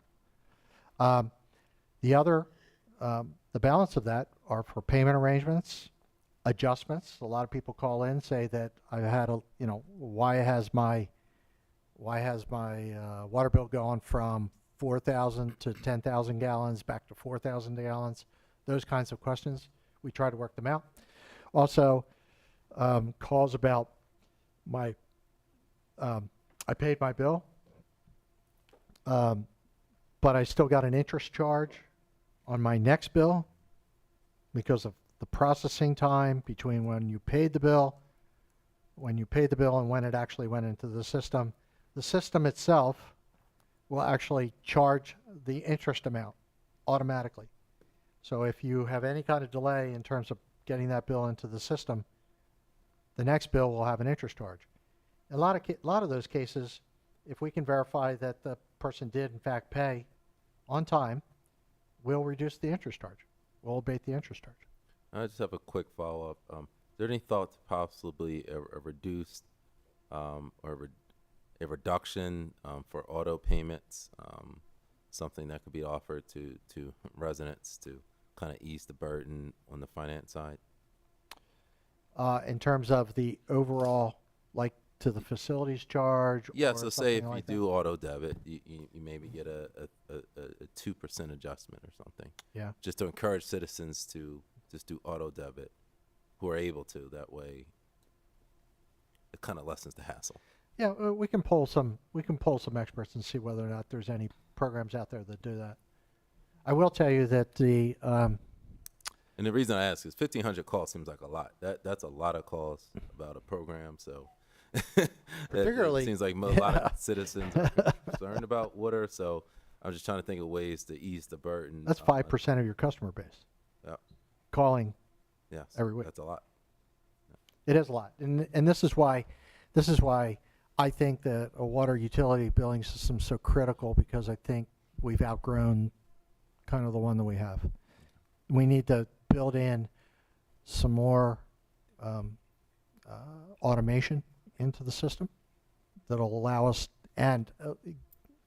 to communicate with the customers more effectively and make it simpler for them to pay. In fact, the billing system itself is going to be one pane of glass. So when a customer goes in and looks at the bill, not only will they see their water bill, but they'll also see any property tax bills or any L&I fees that might be sitting out there. So they'll be able to take a look at one pane of glass. They'll be able to make a payment, and they can figure out which bill they wish to pay. So there's going to be a lot of ease of use. We're never going to get away from the paper, from some customers wanting to submit a check with a coupon or a bill, etc. We're never going to get away from the service of being able having people walk in. But the more people we can get into looking at it from an automation standpoint, the more effective it'll be for the customer, easy for the customer. It'll help us operationally, and hopefully it'll save us some money. Ask a follow-up. Councilmember Bracy. So just a quick follow-up that's related to this. Are you looking at business license fees and all of those to be included in this payment system, or is that going to still be a separate thing? because it'd be great to kind of look at how do we automate like our business licenses and stuff like that. Our second analysis that we're doing this year, we're not quite in the implementation stage, but we're looking at online wage tax payments, online net profit payments, and an online business license payment system. That's great. That's great. Thank you. Very well. We are running a little bit short on time, so I'm going to jump to public comments if there. Chair, can I just ask one question, please? Okay. Yes, Just- Ms. Bassine, before we go to public comment. Yeah, just one clarifying question is, I know there's made mention of the 311 center, but it was also made mention of a parking call center. Is that all part of one, or is there going to be a separate parking call center? Citizens can call 311, and the call center will take the call, and they'll transfer it to the parking contractor. In this case, Conduit. So they'll transfer it up to Conduit, and Conduit will take the call and work with the customer. Under the new RFP, we would like to direct everybody to go straight to that particular consultant. Gotcha. Okay. Thank you. Very well. All right. Now we'll jump to public comment. Are there any members of the public who are here to speak about finance? Good evening. Thank you, Councilman Johnson, Chair, and all the council members. So again, as serving part of the fines and fees task force that was set up by the council, we did have a chance to look at information around booting and towing. And it's pretty clear from the data that booting and towing for overdue parking tickets generates little revenue and harms lower income Wilmington residents the most. So about 85,000 of the from the data, and you know, if we'd love to have a dialogue about if there's anything about this that, you know, needs to be revised, but from the data that we received, about 85,000 of the 450,000 tickets the city issued between 2018 and 2022 haven't been paid. So the city has two primary approaches to collect overdue tickets. There's registration holds, which anyone seeking to register a vehicle at Delaware's Division of Motor Vehicles has to pay off their parking tickets before they can register. And then there's booting and towing. And the city's policy is any vehicle of an owner who owes more than $200 in parking tickets can be booted and towed. And the vehicle owner has to pay their tickets plus the booting or towing fee to get their car back. And the city's contract with Conduit includes a requirement for Conduit to boot 3,000 vehicles a year. So we got 3 years of the city provided 3 years of overdue tickets broken down by zip code. And that shows that really the only zip codes that have a high number of overdue tickets, maybe because they were $40, which, you know, is a lot of money, were those that include Wilmington's lower income neighborhoods. So, you know, there was 2,000 overdue tickets in 19801. There was 1,700 overdue tickets in 19802. So the places that are getting the booting and towing is in Wilmington's, you know, like 19801, 19802, maybe where it's an issue to pay the tickets, and then you get the booting and the towing, which adds like an additional financial burden plus an additional, like, it's a giant hassle to have to deal with, and can, like, you know, prevent people from getting to work or for getting to childcare or other deadlines. And it seems from information that we received that booting has generated less than $150,000 a year in annual revenue since 2021. And Conduit collects a commission of 30% for all revenue generated through booting in addition to its base rate. So it gets that $1 million plus for just like being part of parking tickets, and then it gets 30% of all revenue generated through booting and towing. And Conduit collected $54,000 plus in commissions during the period of January 2021 through the end of 2022. So it appears like booting and towing is not generating a lot of revenue for the city, but it is generating a lot of like harm for city residents. So one of the recommendations of the Fines and Fees Task Force is that the city should eliminate booting and towing as a strategy for collections and just rely on the registration holds, which is anyone seeking to register a vehicle at Delaware's Division of Motor Vehicles must pay off their parking tickets before they can register. So it would just have a lot less harm and would still serve the purpose of collecting overdue tickets. And then the Fines and Fees Task Force has an additional recommendation that where it's an issue for people financially, that program should be put in place. So I hope that council will consider the recommendations of the Fines and Fees Task Force as you're thinking about these budget decisions. Thank you. Thank you. Don't see anyone online for public comment, so we'll now jump back to council for any just final questions as we are running up on our budget time limit. So we have Council Member Darby first. Yes, I was wondering if we can hit on that point that was made about the booting and towing. What is the revenue generated by it? I'd be happy to provide that. Oh, you don't know? Okay, you don't know. You don't have it with you. Yeah. Okay. Yeah, that was some of the things that the last presenter that she brought up. I think would be good to know. Yeah, I'd be happy to provide that. All right, and then Vice Chair Harley. Yes, thank you, Mr. Chair. I just wanted to just add one thing. In zip code 19801, you have the riverfront where you have Christina Towers, you have Christina Landing townhomes where you have people that easily make 6 digits and over.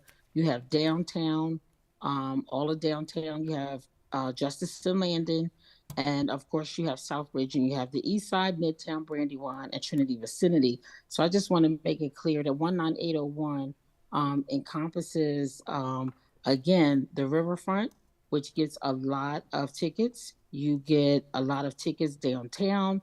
You get a lot of tickets in that area. The only reason why I wanted to share that is because I don't want it to appear that 19801 just includes areas of low income or poverty residents. So 19801, again, it has residents that make 6 digits and over. And again, because parking is at a high demand downtown, which is a whole nother conversation. But a lot of the tickets, a lot of the booting takes place downtown, the riverfront, Christina, Justice and Landing, Trinity vicinity, and Midtown Brandywine, not just some of our lower poverty communities. Thank you, Mr. Chair. And I believe that is it. So I'd like to thank Mr. Hayford, of course, Director Taylor, and Miss McLaughlin. Again, thank you for presenting this evening. Any follow-up information, especially about the booing and towing, as we know that's a hot topic. Yeah. Director Taylor, if you could direct the data to Ms. Basnight. All right. So again, thank you everyone for hanging with us tonight, especially our WITN team here stays here late, making sure we can operate and broadcast to the public. And of course, you at home or in chambers who participated in this process. The next budget hearings are scheduled for this upcoming Monday, April 8th, and we will begin at 4:30 p.m. We have Audit Department, and we have Public Works, which is the general fund and the motor vehicle fund. Please, as always, tune into WITN Channel 22 to watch the meeting. You can also watch online at WITN22.org. Also, budget information is available on our City Council specialized budget website, which is www.wilmdebudget.org.